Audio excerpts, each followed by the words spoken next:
అశ్వ సంవత్సరంలో కైలాస యాత్ర Shri Gayatri tours and travels 8977349696.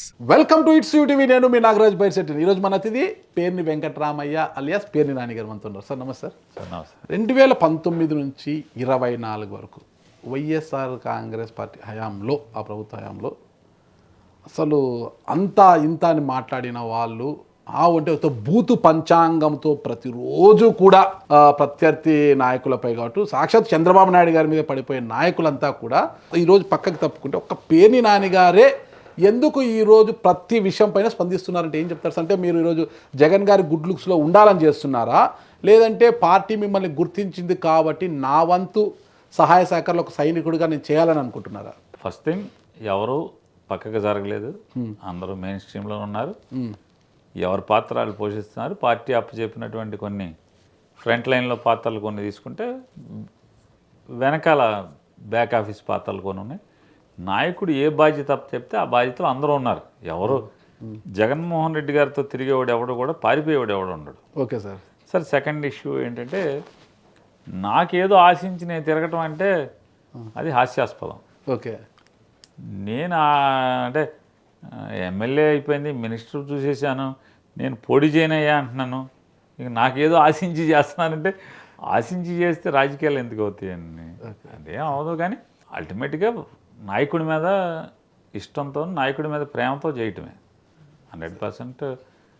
నాయకుడి కోసం చేయటమే తప్పితే ఏం ఆశించి ఏముంది? అయితే నేను జిల్లా ప్రెసిడెంట్ నాయకుడు చెప్తేనే తీసుకున్నాను. నాకు వద్దులే అని చెప్పాను. లేదు, నాకు నా అవసరం, నువ్వు పార్టీ అవసరం, నువ్వు ఉండాలని ఉన్నాను, అంతే. ప్రజలు మిమ్మల్ని ఉద్యోగం నుంచి పీకేశారు కదా సార్? ఇప్పుడు పీకలేదు సార్. పీకలేదు సార్, మిమ్మల్ని పీకలేదా? నేను తప్పుకున్నాను. అంటే మీ పార్టీని అనుకో, పార్టీని, మా పార్టీని అంటే మీ కొడుకుని పీకేశారు అనుకోండి, మీరు తప్పుకున్నారు అనుకో. అంటే నిత్యము కృష్ణా జిల్లా, అంటే ఉమ్మడి కృష్ణా జిల్లా పేరు వినగానే ఇద్దరు నాన్నలు గుర్తుకొస్తారు అందరికీ కూడా, కొడాలి నాని, పేర్ని నాని గారు. మీ మిత్రుడు కొడాలి నాని గారే అన్నారంట ఎన్నికల తర్వాత, ఏం మాట్లాడకపోతే పబ్లిక్ మమ్మల్ని ఉద్యోగం నుంచి పీకేశారు, మేమేం మాట్లాడాలి, మా మాటలు ఎవరు వింటారు అన్నారనమాట. అంటే ఆ రోజు ప్రతి సబ్జెక్ట్లో కూడా బూతు పదం లేని మాటలు లేకోకుండా మాట్లాడిన కొడాలి నాని గారు ఈరోజు సైలెంట్గా అయిపోయారు.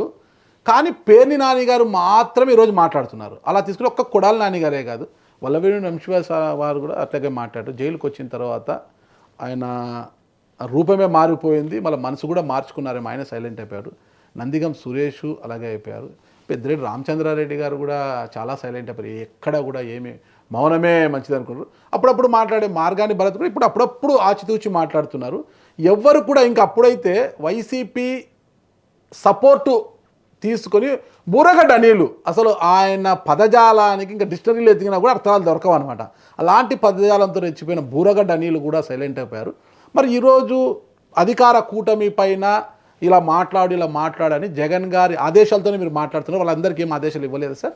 అంటే ఒకటి, అంటే మీరు అడిగినటువంటి దాంట్లో నా అబ్జెక్షన్ ఏంటంటే, మీరు చెప్పేటువంటి పేర్లు కొడాలి నాని బూతులు మాత్రమే మాట్లాడేది అబద్ధం. కావాలంటే మన ఇద్దరం వాచ్ చేద్దాం. అతను కంటెంట్ అద్భుతమైన కంటెంట్. కొడాలి నాని మీది ఎనీ ప్రెస్ మీట్ చూసుకోండి, మీ అమ్మ మొగుడా అవన్నీ గుడ్ కంటెంట్ సార్. దాంట్లో ఒక మాట అది వచ్చిందని చెప్పి కంటెంట్ అని చెప్పాను. అదొకటే మాట, నీ అమ్మ మొగుడా, నీ అమ్మ మొగుడా, నీ అమ్మ మొగుడా అని మాట్లాడలేదు కదా.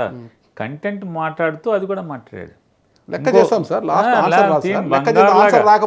బంగారంలాగా తీయండి. కానీ ఇక్కడ నాగరాజు గారు ఏమన్నారంటే, జగన్మోహన్ రెడ్డి గారు మాట్లాడిస్తేనే మీరందరూ మాట్లాడారా అని మాట్లాడారు. నేనేమంటున్నానంటే, ఇప్పుడు నాగరాజు గారు, పెద్దిరెడ్డి రామచంద్రారెడ్డి గారు పారిపోయాడు, కొడాలి నాని పారిపోయాడు, వంశీ పారిపోయాడు, నందిగం సురేష్ పారిపోయాడు, భరత్ పారిపోయాడు. మిమ్మల్ని చంద్రబాబు చీటీ ఇచ్చి నాతో ఎన్ని క్వశ్చన్లు అడిగిస్తున్నాడా? నేను మీడియా పర్సన్ సార్. సరే, ఎవరు చీటీలు ఇవ్వరు. మీరు రాజకీయ నాయకులు, ఎమ్మెల్యేగా పనిచేశారు, మంత్రిగా పనిచేశారు. జనం కోసం బతికేవాళ్ళు, జనం కోసం బతికేవాళ్ళు. ఎవడో పారిపోడు. మరి ఈ రోజు ఆ జనం పక్కన ఎందుకు లేరు? ఎవరు చెప్పారు? మీ ఫ్రెండ్ అనలేదా, మమ్మల్ని ప్రజలు ఉద్యోగం నుంచి పీకేశారు, మేమేం చేయాలి, మా మాట ఎవరు వింటారని? ఏ రోజు అతను గుడివాడ వదిలాడు చెప్పండి? ప్రతి వారం శనివారం ఆదివారం గుడివాడలో ఉంటున్నాడు, ప్రజలతో మాట్లాడుతున్నాడు, ప్రజలకి ఏం కావాలంటే ఫోన్లో చేసి పెడుతున్నాడు. పెద్దిరెడ్డి రామచంద్రారెడ్డి గారు మీకు కనపడకుండా ఎక్కున్నాడు. నేను ఒక మాట చెప్పండి, ఒక మాట అంటాను, అడగండి. నా మొగుడు ఉన్నాడు 6 అడుగుల బారడు, 6 అడుగులు ఉన్నాడు నా మొగుడు, ఇంట్లోనే ఉంటాడు ఎప్పుడు అంటే ఏంటి సార్? నేను అంటున్నా, మీకు అర్థం కావట్లేదు. మీరు అర్థం చేసుకోండి. కొడాలి నాని గారు గుడివాడ దాటి వెళ్ళలేదు, ఓకే. మరి ఏం చేస్తున్నారు? పబ్లిక్ ఇష్యూస్ మీద ఏం మాట్లాడుతున్నారు? ఇప్పటి వరకు బయటికి వచ్చి జగన్ గారి మీద కావచ్చు, ఇతరత్ర వారి మీద కేసులు పెట్టే విషయాలలో కావచ్చు, అధికార కూటమి తీసుకుంటున్న కొన్ని నిర్ణయాలను కావచ్చు, ఏ రోజైనా బయటికి వచ్చి మాట్లాడారా? బైపాస్ అవ్వకపోతే మాట్లాడలేవడం మీకే తెలిసేది. ఓకే. అనారోగ్యం లేకపోతే నాగరాజు గారు లాంటి వాళ్ళతో మాటలు అనిపించుకునే కర్మ ఆయనకు ఉండేది కాదు. ఓకే. దేవుడు ఆయన అనారోగ్యం పెట్టాడు, బైపాస్ అయ్యింది కాబట్టి, ఆరోగ్యం ఇబ్బందిగా ఉంది కాబట్టి నాగరాజు గారు అంటున్నారు, చంద్రబాబు అంటున్నాడు, లోకేష్ అంటున్నాడు, అందరూ అంటున్నారు. ఓకే. అంటే ఒక్కోసారి నింద మోయాల్సి వచ్చినప్పుడు దేవుళ్ళకే తప్పలేదు నిందలు. ఓకే. ఎన్టీ రామారావుకే నింద తప్పలేదు, ఓకే. రాజశేఖర రెడ్డి గారికే నింద తప్పలేదు. వాళ్ళతో పోల్చుకునేంత పెద్దోడు నేను నాని అంటలేదు, కానీ అంత మహనీయులకే నిందలు తప్పనప్పుడు కొడాలి నాని ఇదే ఉంటుందండి. అంటే ఆరోగ్యం బాగుండుంటే నాకులాగానే మీకు ఏం చెప్పేవాడో జగన్ గురించి మాట్లాడేవాడో లేదో మనందరం చూసేవాళ్ళం. అతని దురదృష్టం మీ అందరూ రెచ్చిపోటాకి మీరు లోకేష్ అందరూ రెచ్చిపోటాకి శాపంగా పెట్టాడు. బ్లాక్లు అయి పెట్టి బైపాస్ అవటం, అది అంతకుమించి ఆరోగ్యం బాగుండాలి, ఆయన ఖచ్చితంగా ఆయన బాగుండాలి. ఆరోగ్యం బాగుపడిన తర్వాత ఖచ్చితంగా వస్తాడు, మీ అందరి కోరిక తీరుస్తాడు. గట్టిగా మీరు ఆనందపడేట్టుగా, మీరు సంతోషపడేట్టుగా, మీరు తృప్తిగా అమ్మ నాని వచ్చాడు అనుకునేట్టుగా ఖచ్చితంగా వచ్చాడయ్యా. ఎంత వినసొంపుగా ఉంది పదజాలం అనేది. ఆనందంగా మీరు తన్మయం, మీరు లోకేష్ చంద్రబాబు నాయుడు వాళ్ళతో మమ్మల్ని ఎందుకు కలుపుతారు? అంత పెద్దవాళ్ళం కాదు మేము, ఏదో చిన్న వాళ్ళము, చిన్న రిపోర్టర్లు, మమ్మల్ని ఎందుకు కలుపుతారు? వాళ్ళ తరపున మాట్లాడుతున్నారు. రంగు పసుపు తీసుకున్నారు, బిళ్ళ పసుపు బిళ్ళ. మీకు కూడా పసుపు ఎక్కడ సార్? పసుపు ఎక్కడ సార్? చేతిలో బ్లూ ఉంది సార్, చేతిలో బ్లూ ఉంది సార్, ఇక్కడ రెడ్ ఉంది సార్. కాదని చంద్రబాబు నాయుడు చెప్పాడు పచ్చ బిళ్ళలు ఇస్తామని, మీకు కూడా పచ్చ బిళ్ళలు ఇచ్చారు. లేదు సార్, చేతిలో బ్లూ ఉంది, రెడ్ ఉంది. ఏది బ్లూ ఎర్రదన, ఇది పచ్చ బిళ్ళ ఉంది కదా మీ దగ్గర. ఒకసారి ఇది పచ్చ కాదు సార్, పసుపు శుభానికి, ఇదంతా పసుపు శుభ సూచకం. ఆఫీస్ బోర్డు అంతా పసుపు కనపడుతుంది. ఈ పసుపు శుభ సూచకం సార్. అదే శుభ సూచకం. నేనేం చేయడం లేదండి, శుభ సూచకం కాదు. రామారావు పసుపు రంగు ఎందుకు పెట్టుకుంటాడు? Correct sir, correct sir. అందుకే ఇప్పుడు మంచి పరిపాలన అందిస్తుంది కూటమి. ప్రజలు కూడా చాలా సుఖ సంతోషాలతో ఉన్నారు, హ్యాపీగా ఉన్నారు. నెల చంద్రబాబు గారు ఇంటింటికి వెళ్ళి పెన్షన్ ఇస్తున్నారు. 51% మంది హ్యాపీగా ఉన్నారని రాధాకృష్ణ గారు చెప్పాడు మొన్న. 51% మంది ఆంధ్రప్రదేశ్ రాష్ట్రంలో అంటే మెజార్టీనే కదా సార్. 51% మంది. ఒకవేళ 49 అంటే 51 మైనస్ ఏమో అనుకోవచ్చు. 51 అంటే కొంత విన్నింగ్ ఉన్నట్లనే కదా సార్. అంటే రాధాకృష్ణ గారి మనసుతో చూసిన దాన్ని ఏమంటారు, కొత్త పలుకు, ఆయన కొత్త పలుకులో దూరి చూసిన 57% నుంచి 51%కి వచ్చింది కదా. ఓకే, ఇంకా విన్నింగ్ స్టేజ్ లోనే ఉన్నారనమాట. 57%తో గెలిచారు సార్, 51%కి వచ్చారు కదా. ఎన్నాళ్ళలో? 2 ఏళ్ళు అవలేదుగా. అదే 2 అంతా 18 ఏళ్ళు సార్. అంటే 7% పడిపోయింది కదా సార్. ఇంకా 2% పడితే అవుట్ కదా. అది పడుతుందా, గ్రాఫ్ మళ్ళా లేస్తుందా అని మనం చూడాలి కదా సార్. రాజకీయాల్లో సార్ జారుడు బండ మీద సార్, జారుడు బండ ఎక్కి జారటానికి మొదలెడితే, రాజకీయాల్లో ఒక ప్రభుత్వం దిగటం బిగించేస్తే జారి కిందకి రావడమే తప్పితే ఇక మళ్ళీ పైకి వెళ్ళటం, మధ్యలో ఆగటం ఇట్లాంటివి ఉండేవాడిని. ప్రజలు బర్రం లాగుతారు. నేను ప్రజల నాడి వేరుగా ఉంది, అయినా కూడా మీరు చెప్పినటువంటి ఏబిఎన్ రాధాకృష్ణ గారి ఓపెన్ హార్ట్ ప్రకారం చూసిన 57%తో గెలిచినటువంటి ఈ చంద్రబాబు నాయుడు ప్రభుత్వం ఇవాళ 51%కి వచ్చిందని చెప్పి వారే చెప్తున్నారు కదా. ఖచ్చితంగా ఆ 50, 49, 35కి మెల్లగా వెళ్ళే రోజులు మనకి ఇంకా 3 సంవత్సరాలు ఉంది కాబట్టి. ఆర్కే గారి పలుకుల్లో ఉన్న ఒక గూఢార్థాన్ని మీరు అర్థం చేసుకున్నారు సార్. ఆ రోజుల్లో 2019 తర్వాత మీ ప్రభుత్వం కూడా ఇలాంటి పరిస్థితి ఎదుర్కొన్నప్పుడు మీరు వెళ్ళి చెప్పలేదు సార్ మీ బాస్కి, మన పరిస్థితి ఇలా ఉంది, గ్రాఫ్ పడిపోతుంది, ఇంకా లేవడం కష్టము, మనం ఏమైనా మారాలి, లేకపోతే ప్రజలు మనల్ని మార్చేస్తారు, మారండి బాసు అని ఏమి అనలేదా మీరు? జగన్మోహన్ రెడ్డి గారు మారాల్సినటువంటి అవసరమే లేదు, మారాల్సిన పరిస్థితి. అతీతుడా? ఇప్పుడు జగన్మోహన్ రెడ్డి గారు ఏం చెడు చేశాడని చెప్పని మారాలి? Okay sir. ఇక్కడ జగన్మోహన్ రెడ్డి గారి దురదృష్టం ఏంటంటే, జగన్మోహన్ రెడ్డి గారి దురదృష్టం చంద్రబాబు నాయుడికి పక్కన 2 అంటే సాక్షితో పోటీ పడుతున్నటువంటి ఈనాడు కానీ, సాక్షికి కిందగా ఉన్నటువంటి జ్యోతి కానీ. నేనంటే ఇది ఏబీసీ లెక్కలేదు అంటారు కదా. ఏబీసీ ఏమంటారు దాన్ని? ఓకే సార్, అదే కరెక్ట్. ఆ ఏబిసి లెక్కల ప్రకారం సాక్షి ఈనాడు కింద మీద పడతా ఉంటాయి, అటు ఇటు అటు ఇటు అటు ఇటు. ఎప్పుడు సార్ ఇది? ఎప్పుడెప్పుడు చూస్తారు? నెలకి చూస్తారా, 3 నెలలకు చూస్తారా, 6 నెలలకు చూస్తారా?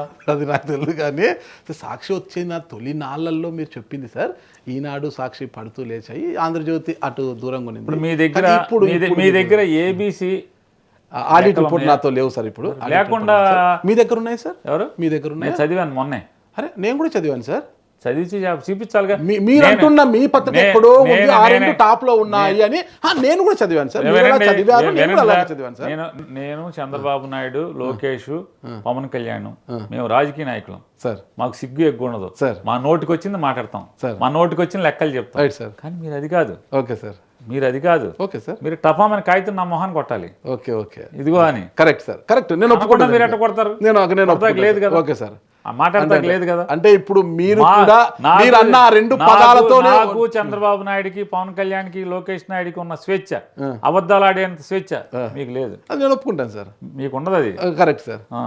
వాస్తవమే మాట్లాడతాను సార్. వాస్తవం చేసుకుంటే ఈ రోజు ఈనాడు అక్కడ 10 ఛానల్స్ అక్కడ కట్ చేశారు. 10 న్యూస్ ఛానల్స్. మీ పత్రిక ఇక్కడ ఉంది అంటున్నారు సార్. మీ పత్రిక ఇక్కడ ఉంది అంటున్నారు సార్. ఇప్పుడు జగన్మోహన్ రెడ్డి గారు ప్రతిపక్ష హోదా కూడా లేదు, జగన్ ఎవడో చూడ్డు, జగన్ వేస్ట్ అని మాట్లాడి ఇవాళ అమ్మో జగన్ అంటున్నారు, జగన్ రౌడీజం చేస్తున్నాడు అంటున్నారు, జగన్ బెదిరిస్తున్నారని చెప్తున్నారు. మళ్ళీ ఒక పక్క నేను రౌడీజం చేస్తే నేను బేడీ లేచి నడిపిస్తాను, నా దగ్గర కుదరదు, పప్పులోడకో ఎవరి దగ్గర నాకు కుదురుతుంది, మా నాన్న ఉన్నాడు ఇక్కడ, రౌడీజం కుదరదు అంటాడు. ఒక పక్క వాళ్ళే రౌడీజం అంటారు, ఒక పక్క రౌడీజం కుదరదు అంటారు. జగన్ చూస్తే భయపడతారు. మేము టెండర్లు పిలిస్తే ఎవడు టెండర్కి రావట్లేదు జగన్ చూసి అంటారు. కదండి నేను చెప్పేది. జగన్ పనికిరాడు అని మీరే అంటారు, సాక్షి పనికిరాదని మీరే అంటారు, సాక్షి టీవీ పనికిరాదు అంటారు, ఈనాడు ఎక్కడో ఆకాశంలో ఉందంటారు. రామోజీ దగ్గర వెళ్తే పట్టుకెళ్ళిపోయాడు అనుకుంటా ఈయన పైకి, అక్కడికి ఆకాశంలో వెళ్ళి. ఆయన గురించి ఎందుకు లేదు సార్ పాపం. నేనేం తప్పు మాట్లాడలేదు, మీరే చెప్పారు ఆకాశానికి ఉందంటే. ఆకాశం మామూలు ఆకాశం ఏం తెలుస్తుంది? ఎవరన్నా పైన ఉందని సార్, సింబాలిక్ పైన ఉంది అని. పైన ఉందంటే వైసీపీ వాళ్ళు తలెత్తి చూసే పరిస్థితుల్లో ఉందని నేను అనుకుంటున్నాను సార్. పాతాళంలో ఉంది నైతికంగా ఈనాడు వాళ్ళ పాతాళంలో ఉంది. మీ పత్రికకి నైతిక విలువలు ఉన్నాయంటారు? నాకు నైతిక విలువలు ఉన్నాయో లేవో నా జనాన్ని అడిగితే నాకు చెప్తారు. మీ పత్రికకు సార్, నేను మీకు అనలేదు, మీ పత్రిక మీకు అనలేదు సార్. నేను కాదండి, నాకేం పత్రిక లేదు. మీ పత్రిక సార్, నాకేం పత్రిక, మీ పార్టీకి లేదు. నేను చంద్రబాబు గారికి పత్రిక ఉందా? నేను చంద్రబాబు పేపర్ నేను అన్నానా? మీరు అన్నారు కదా. చంద్రబాబుకి అండగా అన్నాను, వెనకాల అన్నాను. మీకు అండగా మీ పత్రిక లేదా? ఎవరండి? మీ పత్రిక లేదా? మీకు అండగా? మాకు అండగా చంద్రబాబుకి వ్యతిరేకంగా, చంద్రబాబు చేసే పాపాలకి, చంద్రబాబు చేస్తున్న కుట్రల్ని బహిర్గతం చేయటానికి మాకు దాని మీద మాకు అండగా ఒక పేపర్ వస్తుంది, నిజాలను వెలికి తీయటానికి. దాని గురించి అదే ఆ రోజు ఆ పత్రికలు చేసి అనుకోవచ్చు కదా. ఎప్పుడు మీరు అధికారంలో ఉన్నప్పుడు ఫలానా వాస్తవం అని చెప్పండి. మీరు ఆ పత్రిక రాసింది ఇది వాస్తవం, అన్నీ అవాస్తవాలే రాసింది. విషయం కదా, జగన్ భూములు లాక్కుంటాడన్నారు, మీ భూములను లాక్కుంటాడన్నారు. ఇవాళ అదే ప్రాసెస్ వాళ్ళు చేస్తున్నారు. ఆహా అద్భుతం అని చెప్తున్నాడు. నిన్నగాక మొన్న రెవెన్యూ మినిస్టర్ ప్రెస్ మీట్ పెట్టి ఏం పెట్టాడు? సర్వే మేము చేస్తున్నాం అద్భుతం అన్నాడు. ఆ సర్వే అసలు మొదలుపెట్టింది, ఆ సర్వే రూపకల్పన చేసింది జగన్మోహన్ రెడ్డి కదా. ఆ రోజేమో అది అన్నారు, ఇవాళ ఇది అంటున్నారు. ఎలా? ఆ రోజు మీరు చెప్తున్న పత్రికలే ఏలూరు జిల్లా జంగారెడ్డిగూడెంలో కొంతమంది కల్తీ మద్యం సేవించి చనిపోతే ఆ పత్రికలో ఆ రోజు కల్తీ మద్యం అని రాశాయి. మీరు వారించారు వాటిని. వాటి మీద విచారం తర్వాత ఇప్పుడు ఏలూరు జిల్లా ఎస్పీ ఒక నివేదిక కూడా రిలీజ్ చేశారు. అది ఫోరెన్సిక్ కూడా పంపించాము. మిథైల్ ఆల్కహాల్ సేవించే కలపడం వల్లే చనిపోయారు వీళ్ళంతా కూడా. దాన్ని మళ్ళా కూడా 304(2) సెక్షన్ కింద కేసు మార్చి దాన్ని మళ్ళీ దర్యాప్తు చేయాలనుకుంటున్నారు. ఆ రోజు ఆ పత్రిక రాసింది వాస్తవము, ఈరోజు అదే జరిగిందని మీరు అంటారా? ఒప్పుకుంటారా? ఒక్క మాట మీరండి, ఇది ఒక్కటే కాదు, మీ ఇష్టం వచ్చింది ఆ పత్రిక రాసింది మీరు అంటే మా గవర్నమెంట్లోనే తప్పు జరిగిందా, మేము చర్యలు తీసుకోమంటున్నాం కదా. తీసుకుంటాక ఏమైంది మీకు అంటున్నా. అంత జ్యోతి ఈనాడు అంత పర్ఫెక్ట్గా రాసినాయి అనుకుంటే చర్యలు తీసుకోవద్దని ఎవడన్నాడు? 100 రోజుల్లో గంజాయి మోస్తామన్నారు. గంజాయి మామూలుగా రూపాంతరాలు చెంది చాక్లెట్లు, బిస్కెట్లు కూడా గంజాయిలు అమ్ముతుంటే, ఇవాళ స్కూల్లో అమ్ముతుంటే 2 ఏళ్ళు అయింది, అతిగతి లేదు. ఈగలంట, ఏంటి ఈగలు? మేమున్న సబ్బుకే పేరు మార్చి ఈగలు, బోర్డు మార్చి బోర్డు మీద పెయింట్ మార్చడం, సబ్బు ఉంటే ఈగలు పెట్టడం. ఎవరు అధికారంలో బోర్డులు మారుస్తుంటారు లేండి సార్. మీరు అన్నారు ఎన్టీఆర్ హెల్త్ యూనివర్సిటీకి మీరు వచ్చాక మీరు మార్చుకున్నారు, మళ్ళీ వాళ్ళు వచ్చి వాళ్ళు అది ఎవరైనా మార్చుకుంటారులేండి, అది మామూలు. అది ఏ ప్రభుత్వం అంటే ఒక పద్ధతి పాడు లేకుండా పోతున్నాయి అన్నమాట. వాళ్ళ అధికారంలోకి వస్తే వాళ్ళు మార్చేస్తారు, మీరు అధికారంలోకి వస్తే మీరు మార్చేస్తారు. అది సెబ్బు ఉన్నప్పుడు కూడా పరివర్తన పేరుతో మీరు కూడా గంజాయిని రూపం ఆపేస్తాం, గంజాయి వనాలే లేకుండా చేస్తాము, గిరిజనులకందరికీ కూడా వేరే సాగు నేర్పిస్తాం, అది ఇది అని చెప్పారు. ఈ రోజు మరి ఏమైంది? అక్కడి నుంచి వచ్చినదే కదా ఈ సంస్కృతి. కొత్తగా రాలేదు. గంజాయి వనాన్ని ఆంధ్రప్రదేశ్ రాష్ట్రంలో లేకుండానే చేసాం. మన దురదృష్టం ఒరిస్సా నుంచి వస్తూ ఉండేది, కట్టడి చేయడానికి మా శాయశక్తులు ట్రైన్ చేసాం. కానీ వీళ్ళేం చెప్పారు, ఈ పేపర్లంతా విష ప్రచారం ఏం చేశారు, ఇది గంజాయి నేను జగన్మోహన్ రెడ్డి గారు కలిసి పండిస్తున్నట్టు, మేము 175 మంది కలిసి గంజాయి పండిస్తున్నట్టుగా రాసేవాళ్ళు. ఇప్పుడు మీరు అదే చేస్తున్నారు కదా. ఎవరు? మేము రాస్తున్నామా? మీరు అదే చెప్తున్నారు కదా, గంజాయిని 100 రోజులు రూపమన్నారు సార్. ఒక్క రోజుతో పోయేది కాదు కదా. ఎవరు? మీరు దీన్ని ఒక పబ్లిక్ ఇష్యూగా తీసి ఒక మంచి కార్యక్రమం. మేము డబ్బాలు కొట్ల, మేము అసలు మామూలుగా భూమి తలకిందులు చేస్తాం, చంద్రమండలాన్ని కిందకి తీసుకొస్తాం, మిమ్మల్ని అందరినీ సూర్యుడి దగ్గర తీసుకెళ్తాం మేమేం చెప్పలేదు కదా. చెప్పలేదు సార్, మేమేం చెప్పలా. మేము అధికారంలోకి వచ్చిన వారంలో చేసేది చెప్పాం, చేసేదే చెప్పాం, చేయలేంది ఈ కారణాలతో చేయలేకపోయామని చెప్పాం. మీరు చెప్పే సిపిఎస్ను కూడా సిపిఎస్ మనస్ఫూర్తిగా చేద్దామనే సంకల్పంతోనే మాట్లాడాం. కానీ వచ్చిన తర్వాత పరిస్థితులు చూసి మీకేం కావాలి, పెన్షన్ కావాలి, గ్యారంటీడ్ పెన్షన్ స్కీమ్ అని ఒక వర్కౌట్ చేసి ఓపీఎస్లో పెన్షన్, ఓల్డ్ పెన్షన్ స్కీమ్లో పెన్షన్ ఎంత వస్తుందో గ్యారంటీడ్ పెన్షన్ స్కీమ్లో కూడా మేము రూపొందించినట్టు పెన్షన్ స్కీమ్లో కూడా సేమ్ పెన్షన్ వస్తుంది. సిపిఎస్లో పెన్షన్ రాదు, తెలుసు, షేర్ మార్కెట్ వాల్యూని బట్టి వస్తుంది, లేకపోతే గుండు కాంట్రిబ్యూటరీ పెన్షన్ స్కీమ్. కానీ జీపీఎస్లో ఓపీఎస్లో ఎంత పెన్షన్ వస్తుందో జీపీఎస్లో కూడా జగన్మోహన్ రెడ్డి గారు పెట్టినటువంటి గ్యారంటీడ్ పెన్షన్ స్కీమ్లో కూడా అంతే వస్తుంది. ఉద్యోగ సంఘాల నుంచి పెద్దగా మద్దతు లభించలేదు కదా దానికి. మద్దతు లభించకపోతే మేము చేసింది తప్పా ఒప్పా చెప్పండి. ప్రజలకి, ఉద్యోగస్తులకి ఏం కావాలి, రిటైర్ అయిపోయిన తర్వాత రిటైర్ అయ్యే రోజు ఉన్నటువంటి బేసిక్ శాలరీలో 50% వాళ్ళకి కావాలి. మరి ఆ రోజు ఎన్నికలకు ముందు ఎందుకు చెప్పలేకపోయారు? వారం రోజుల్లో సిపిఎస్ రద్దు చేస్తాము, ఓపీఎస్ తీసుకొస్తామని చెప్పింది మీరు కాదా సార్? అప్పుడు ఎన్నికల మేనిఫెస్టో పెట్టలేదా మీరు? పెట్టలేదని మేము ఎప్పుడు చెప్పాము. మేనిఫెస్టో దాయలేదే, వచ్చాక మళ్ళీ దాయలేదు కదా. అంటే జగన్మోహన్ రెడ్డి గారు వచ్చి పిఆర్సీ ఇంప్లిమెంట్ చేసిన తర్వాత సంవత్సరానికి 75,000 కోట్ల రూపాయల జీతభత్యాల ఖర్చు అయితే సిపిఎస్ కూడా ఇంప్లిమెంట్ చేస్తే అది 1,00,00 కోట్లకి వెళ్ళేటువంటి పరిస్థితి ఉంది. కాబట్టి అంటే రాష్ట్ర ఆదాయం మొత్తం ఉద్యోగస్తుల జీతభత్యాలకు వెళ్ళే పరిస్థితి వస్తే ప్రజలకు ఏం చేయాల్సిన పరిస్థితి వస్తే, ఇది రాష్ట్ర ఉద్యోగస్తుల యొక్క వ్యవస్థ ప్రజలకి భారంగా మారకూడదు, ప్రజలకి సేవ చేయటానికి ఉండాల్సినటువంటి వ్యవస్థ, రాష్ట్రాన్ని నడపడానికి కావాల్సినటువంటి వ్యవస్థ, ఈ రాష్ట్రానికి మోయిలేని గుదిబండగా మారకూడదని చెప్పని రిక్వెస్ట్ చేశాం. పరిస్థితులు ఇట్లా ఉన్నాయి కాబట్టి మీరు సర్దుకోండి, ఇప్పుడు ఇంత అయిపోయింది, సిపిఎస్ కాదు జీపీఎస్ చేద్దాం, మీకు కావాల్సింది ఏంటండి, పెన్షన్ కావాలి, గ్యారంటీడ్ పెన్షన్ కావాలి, అది నేను ఇస్తానని చెప్పాం. లేదు మాకు చంద్రబాబు ఓపీఎస్ చేస్తాడు అని చెప్పన్నారు, చేస్తా అని చెప్పాడు మాకు అన్నారు, చేయించుకోండి, వదిలేసాం. ఒక చిన్న ప్రశ్న, నేను చేయగలిగే చేస్తామని చెప్పాం, చేసాం. ఒక చిన్న ప్రశ్న చెప్పండి. 2014లో కావచ్చు, 2019లో కావచ్చు, రైతు రుణమాఫీ అనేది స్థిర మీదకి వచ్చింది. మీ పార్టీ నాయకులు ఎంతో మంది చెప్పారు రుణమాఫీని మనం ప్రకటిస్తాము, రుణమాఫీని ప్రకటిస్తే మనం ఖచ్చితంగా అధికారంలోకి వస్తామని తెలిసిన, లేదు అది సాధ్యపడదు, నేను చెయ్యలేని పనిని నేను చెయ్యను అని జగన్మోహన్ రెడ్డి గారు ఎంతమంది చెప్పినా వారించి దాన్ని అమలు చేయడానికి ఒప్పుకోలేదు. 2014లో కావచ్చు, 2024 ఎన్నికల్లో కూడా అదే హామీ ఇచ్చింటే కొంతమేరకు సీట్లు పెరిగేటివి, పెన్షన్ని కూడా మీరు పెంపు చేసి 4,000 పెన్షన్ ఇస్తాము అని మొదట్లోనే ప్రకటించేసి విడతల వారి కాకుండా డైరెక్ట్ 4,000 పెన్షన్ ఇచ్చేసి ప్రకటించినా కూడా బాగుండేదన్న వారించారు ఆయన. అంటే భవిష్యత్తును దృష్టిలో పెట్టుకొని రైతు రుణమాఫీ అనేది. అలాంటప్పుడు వేల సంఖ్యలో ఉన్న ఉద్యోగస్తులకు ఇస్తున్న హామీ ఈరోజు మనము సిపిఎస్ రద్దు చేసి ఓపీఎస్ తీసుకొస్తామన్నప్పుడు సాధ్యాసాధ్యాలు ఎలా ఉన్నాయని ఎన్నికలకు ముందు ఆలోచించుకోకుండానే, అంటే రైతుల గురించి, రైతు రుణమాఫీ గురించి ఆలోచించిన జగన్మోహన్ రెడ్డి గారు ఉద్యోగస్తులకు ఇస్తున్న హామీ, ఎందుకంటే ఎన్నో ప్రభుత్వాలు ఉద్యోగస్తుల వల్లనే కూలిపోయాయి, ఉద్యోగస్తులు ఇస్తున్న హామీని ఆలోచించకుండా ఇచ్చారంటారా? సార్ ఒక మాట ఆయన ఆ రోజు ఉన్నటువంటి బయట నుంచి చూసినటువంటి ఆర్థిక స్థితిగతులు బట్టి చేద్దామనే సంకల్పం, ఆయన మేనిఫెస్టోలో ఐఆర్ 21% అన్నాడు. 21% ఎక్కిన ముఖ్యమంత్రి ఇంకా క్యాబినెట్ ఎక్స్పాన్షన్ చేయకుండానే ఇంప్లిమెంట్ చేశారు. మీరు దాని గురించి మీరు మాట్లాడట్లేదు. దాని గురించి మీరు బలి చేశాడు ఎక్కంగానే ముఖ్యమంత్రిగా ప్రమాణ స్వీకారం చేసిన మర్నాడే ఐఆర్ 21 మీద సంతకం పెట్టాడు అని చెప్పి మీరు మాట్లాడట్లా. దీని గురించి మాట్లాడుతున్నా. అతను చెప్పాడు మీరు ఇంత పోటుగాడని చెప్తున్నటువంటి మోడీ నల్లధనాన్ని తెచ్చి 15 లక్షలు పంచి పెడతా అన్నాడు. మేమన్నామా సార్ పోటుగాడని? మీరు కాకపోతే ఇంకెవరన్నారు? మేమన్నామా సార్? అంటే ఇప్పుడు నేను అన్నానా అంటున్నా, మేమన్నామా? మీడియా నాగరాజు గారు మీడియా సార్, మీడియా అనేది సార్. ఓకే సార్, ఇప్పటికీ చెప్తున్నారు కదా. ఓకే సార్, ఓకే ఇప్పటికీ చెప్తున్నారు కదా మోడీ పోటుగాడని. Okay sir. ఇప్పుడు కూడా 3వ టర్మ్లో కూడా సార్. మరి ఆ 15 లక్షలు మాకు పంచి పెడతా అన్నావు కదా నల్లధనం అని, ఏమైంది అంటున్నాను. అట్లా మోసాలు చేసేవాడు కాదు జగన్మోహన్ రెడ్డి. ఓకే, రైతులను మోసం చేయకూడదు, ఉద్యోగస్తులను మోసం చేయొచ్చా? ఏం మోసం చేశాడు? అందరూ కూడా మీకన్నా తక్కువ సార్.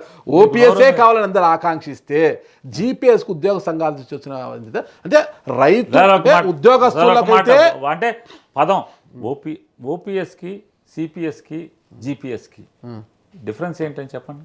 ఓల్డ్ పెన్షన్ స్కీమ్ అంటే ఓల్డ్ పెన్షన్ స్కీమ్ అంటే ప్రభుత్వ ఉద్యోగస్తులకి ఏమి కాంట్రిబ్యూషన్ లేకుండానే వాళ్ళ రిటైర్మెంట్ రోజు ఉన్నటువంటి బేసిక్ శాలరీ 50% ఇచ్చేది ఓపీఎస్. ఓకే. సిపిఎస్ ఏంటి, మీ రోజు నెల నెల ఇంత కట్టుకుంటే ఆ కట్టేది తీసుకెళ్లి షేర్ మార్కెట్లో పెడితే షేర్ మార్కెట్లో ఆ రోజు మీరు బయటకు వచ్చే రోజుకి మ్యూచువల్ ఫండ్లో ఎట్లా పెడతాం, మ్యూచువల్ ఫండ్లో ఆ రోజు మీరు బయటకు వచ్చిన తర్వాత ఆ రోజు ఉన్నటువంటి ఆదాయాన్ని బట్టి షేర్ వాల్యూని బట్టి దాని మీద వచ్చే వడ్డీని లెక్క కట్టి ఇచ్చేది. అది నెలకు 500 రావచ్చు, 1000 రూపాయలు రావచ్చు, ఏమైనా షేర్ మార్కెట్ కుప్పకూలిపోతే 0 రావచ్చు. అంతే అంతే. కానీ జగన్మోహన్ రెడ్డి గారు పెట్టినటువంటి గ్యారంటీడ్ పెన్షన్ స్కీమ్ ఏంటి, దాంట్లో నువ్వు కొంత కంట్రిబ్యూషన్ కడతావు, నెలకి 200, 300, 400 కంట్రిబ్యూషన్ కడతావు. గవర్నమెంట్ కూడా కంట్రిబ్యూషన్ కడుతుంది. అది బ్యాంక్లో ఉంటుంది. నీకు గవర్నమెంట్ పెన్షన్ నీకు బేసిక్లో 50% ఏదైతే ఓపీఎస్లో పెన్షన్ ఏదో ఉందో నువ్వు మరణించేంత వరకు బేసిక్ శాలరీలో రిటైర్ అయ్యే రోజు ఉన్నటువంటి బేసిక్ శాలరీలో 50% వస్తుంది. నువ్వు మరణిస్తే నీ కుటుంబ సభ్యులకు కూడా, నీ భార్యకి కానీ వాళ్ళకి కూడా, డిపెండెంట్స్కి కూడా 50% పెన్షన్ వస్తుంది. డిఏలు దానికి కూడా యాడ్ అవుతాయి. ఒక్క కంట్రిబ్యూషన్ ఈగోతో కంట్రిబ్యూషన్ అనేది మేము చెయ్యం కట్టము అని చెప్పేటువంటి ఒక్క మాటతోనే వాళ్ళు ప్రభుత్వానికి, జగన్మోహన్ రెడ్డి గారికి, ఉద్యోగ సంఘాలకి, ఎందుకంటే అప్పటికే వాళ్ళు గొడవలో ఉన్నారు, అంటే ప్రెస్టేజ్గా తీసుకున్నారు. జగన్మోహన్ రెడ్డి మేము చెప్పింది ఎదురు చెప్తాడా అని చెప్పని దాని ప్రెస్టేజ్కి ఇదంతా నడుపుతున్నారు. ఇదంతా ఇవాళ చంద్రబాబు వచ్చి మొత్తం జాగ్రత్తగా తీసుకెళ్ళి పేక్కోసేసాడు, నమ్మకంగా తీసుకెళ్ళి. అప్పుడేమో అంటావా సీఎం అంటావా సీఎం అని పాటలు పాడారు. ఇప్పుడు ఎవడు క్విక్ మంటల రాగాలు తాళాలు ఏం రావట్లేదు అప్పుడు. ఓకే. కాబట్టి ఎప్పటికైనా సత్యం నిలబడుతుంది, సత్యం తెలుసుకుంటారు. ఒక పరీక్ష ఇవాళ జగన్మోహన్ రెడ్డి గారు ఎంతో నయ్యిందా, గొప్పరా, వాస్తవాలు చెప్పాడు. ఆ రోజు మనం వినలేదు.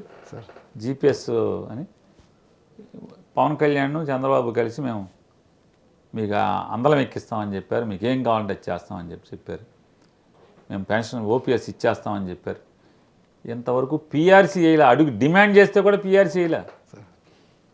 కానిస్టేబుల్స్కి, పోలీస్ కానిస్టేబుల్స్కి అలవెన్సెస్ ఇవ్వాల్సినటువంటి అలవెన్స్ని ₹1 సగం సగం అని చెప్పని నవంబర్ 1వ తారీఖున సగం, డిసెంబర్ 1వ తారీఖున సగం అన్నాడు. జనవరి 1 దాటిపోయింది, పావలా కూడా వేయలేదు. సగం సగం దేవుడు ఎరుగు, పావలా కూడా వేయలేదు. ఈ జనవరికి, రేపు జనవరి ఫిబ్రవరికి కేంద్రం డిఏ ప్రకటిస్తే దాంతోపాటు రాష్ట్ర ప్రభుత్వం డిఏ బకాయిలు 8 డిఏలు బకాయిలు, మీ ప్రభుత్వం దాదాపుగా 35,000 కోట్ల రూపాయలు మీ ప్రభుత్వం నుంచి వచ్చి, అంతే మీ ప్రభుత్వంలో కూడా అలాగే ఉన్నది. చేసి అడగదు. లేదు లేదు లేదు లేదు మీరు 11 డిఏలు ఇచ్చాడు జగన్మోహన్ రెడ్డి గారు 5 ఏళ్లలో. పెండింగ్ డిఏలు 5 ఏళ్లలో 11 డిఏలు ఇచ్చాడు. ప్రభుత్వంలో పెండింగ్ ఎలక్షన్ టైం డిఏ తప్పితే అన్ని క్లియర్ చేసాం. ఎలక్షన్ టైం డిఏ తప్పితే అన్ని క్లియర్ చేసాం. ఉద్యోగస్తుల ప్రావిడెంట్ ఫండ్లు కూడా ఇగో జగన్మోహన్ రెడ్డి గారి ప్రభుత్వానికి, ఉద్యోగ సంఘాలకి ఇగో క్లాషెస్ తప్పితే జగన్మోహన్ రెడ్డి గారు ఉద్యోగుల పట్ల సానుభూతిగా ఉన్నాడు, ఉద్యోగుల పట్ల మంచిగానే ట్రీట్ చేశాడు. మీ ప్రభుత్వ హయాంలో ఉద్యోగ విరమణ చేసిన ఉద్యోగస్తులకు ఇప్పటికి వరకు కూడా వాళ్ళకి రావాల్సిన బెనిఫిట్స్ కూడా రాకోకుండా ఇంకా తిరుగుతున్నారు కార్యాలయాల చుట్టే. ఇది అబద్ధం. చంద్రబాబు గవర్నమెంట్లో తిరుగుతున్నారో కానీ మీ ప్రభుత్వంలో తిరగలేదు సార్? ఒక్కసారి మీరు క్రాస్ చెక్ చేస్తారు ఎవరో ఒకళ్ళ గారికి ఏమైనా ఇబ్బందులు ఉంటే తిరుగుంటారు సార్. ఇప్పుడు మీకు రిటైర్మెంట్ అయిన తర్వాత అందరికీ సాఫీగా పెన్షన్ వెంటనే రాదండి. పెన్షన్ కాదు సార్, రావాల్సిన బెనిఫిట్స్ ఏదైనా సరే రావాల్సినవి కూడా ఒక ప్రావిడెంట్ ఫండ్ పడితే ఫాస్ట్ టపామని వచ్చి పడుతుంది తప్పితే, ఎందుకంటే దాంట్లోకి ఎవడు ఏలు పెట్టాక లేదు కాబట్టి ప్రావిడెంట్ ఫండ్లోకి. కానీ ఈ గ్రాటిట్యూడ్ కానీ లేకపోతే గ్రాట్యుటీ కానీ లేకపోతే రావాల్సిన ఎరియర్స్ కానీ మిగతా ఏదైనా రకరకాల కొర్రీలు రకరకాల అసలు ఆడిట్ ఆఫీస్కి వెళ్తే మీకు తెలుస్తుంది. అసలు ఆడిట్ ఆఫీసులో రోజు తెల్లారి నిన్నటిదాకా వాళ్ళతో పనిచేసినోడు చచ్చిపోతేనే రకరకాల కొల్లు వేసి చంపేస్తారు. ఇచ్చేయండి సార్ మీకు పార్టీ అన్న జగన్మోహన్ రెడ్డి గారిని ఒక మాట కూడా పని చేయకుండా దానికి కూడా అసలుకి అంటే నిజం మాట్లాడితే నిజాలా సార్ మీరు మాట్లాడండి? నేను తప్పు ఉంటే తప్పేనే మాట్లాడతా. ఉద్యోగస్తుల్ని జగన్మోహన్ రెడ్డి గారు చాలా ప్రేమించారన్నారే, ఉద్యోగస్తులు అంత మీతో వార్ ప్రకటించినా కూడా ఏ రోజు కూడా ఉద్యోగస్తులతో ఒక్క రోజైనా కూర్చొని అప్పుడు అన్నారు నేను ఉన్నాను నేను విన్నాను అన్న జగన్మోహన్ రెడ్డి గారు ఉద్యోగస్తులతో ఏ రోజున కూర్చొని వాళ్ళు కప్ ఆఫ్ కాఫీ తాగారా? కనీసం వాళ్ళలో ధైర్యం నింపారా? సజ్జల రామకృష్ణారెడ్డి గారు ఒక్కొక్కసారి మీరు బొత్స గారు అంటారు, లేదా సజ్జల రామకృష్ణారెడ్డి గారు ఓసారి ఆయన చెల్లిపోయిన వేణుగోపాల్ గారు, ఇతరత ఎవరు మేరుగు నాగార్జున గారు మీరుంటారు సార్. మేమెవరు? మీరు మంత్రులు.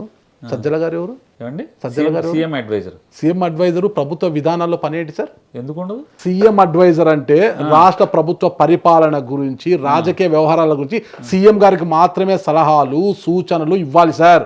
ప్రభుత్వం తీసుకునే క్యాబినెట్ విధానపరమైన అంశాలలో కావచ్చు, ఉద్యోగ సంఘాలతో విధానపరమైనది కాదండి. మీరు ఒక మాట, ఉద్యోగ సంఘాలతో చర్చలు అనేవి విధానపరమైన నిర్ణయం కాదు, ప్రభుత్వంలో భాగం సార్. నెగోషియేషన్స్ అంటారు దాన్ని. ప్రభుత్వంలో భాగము.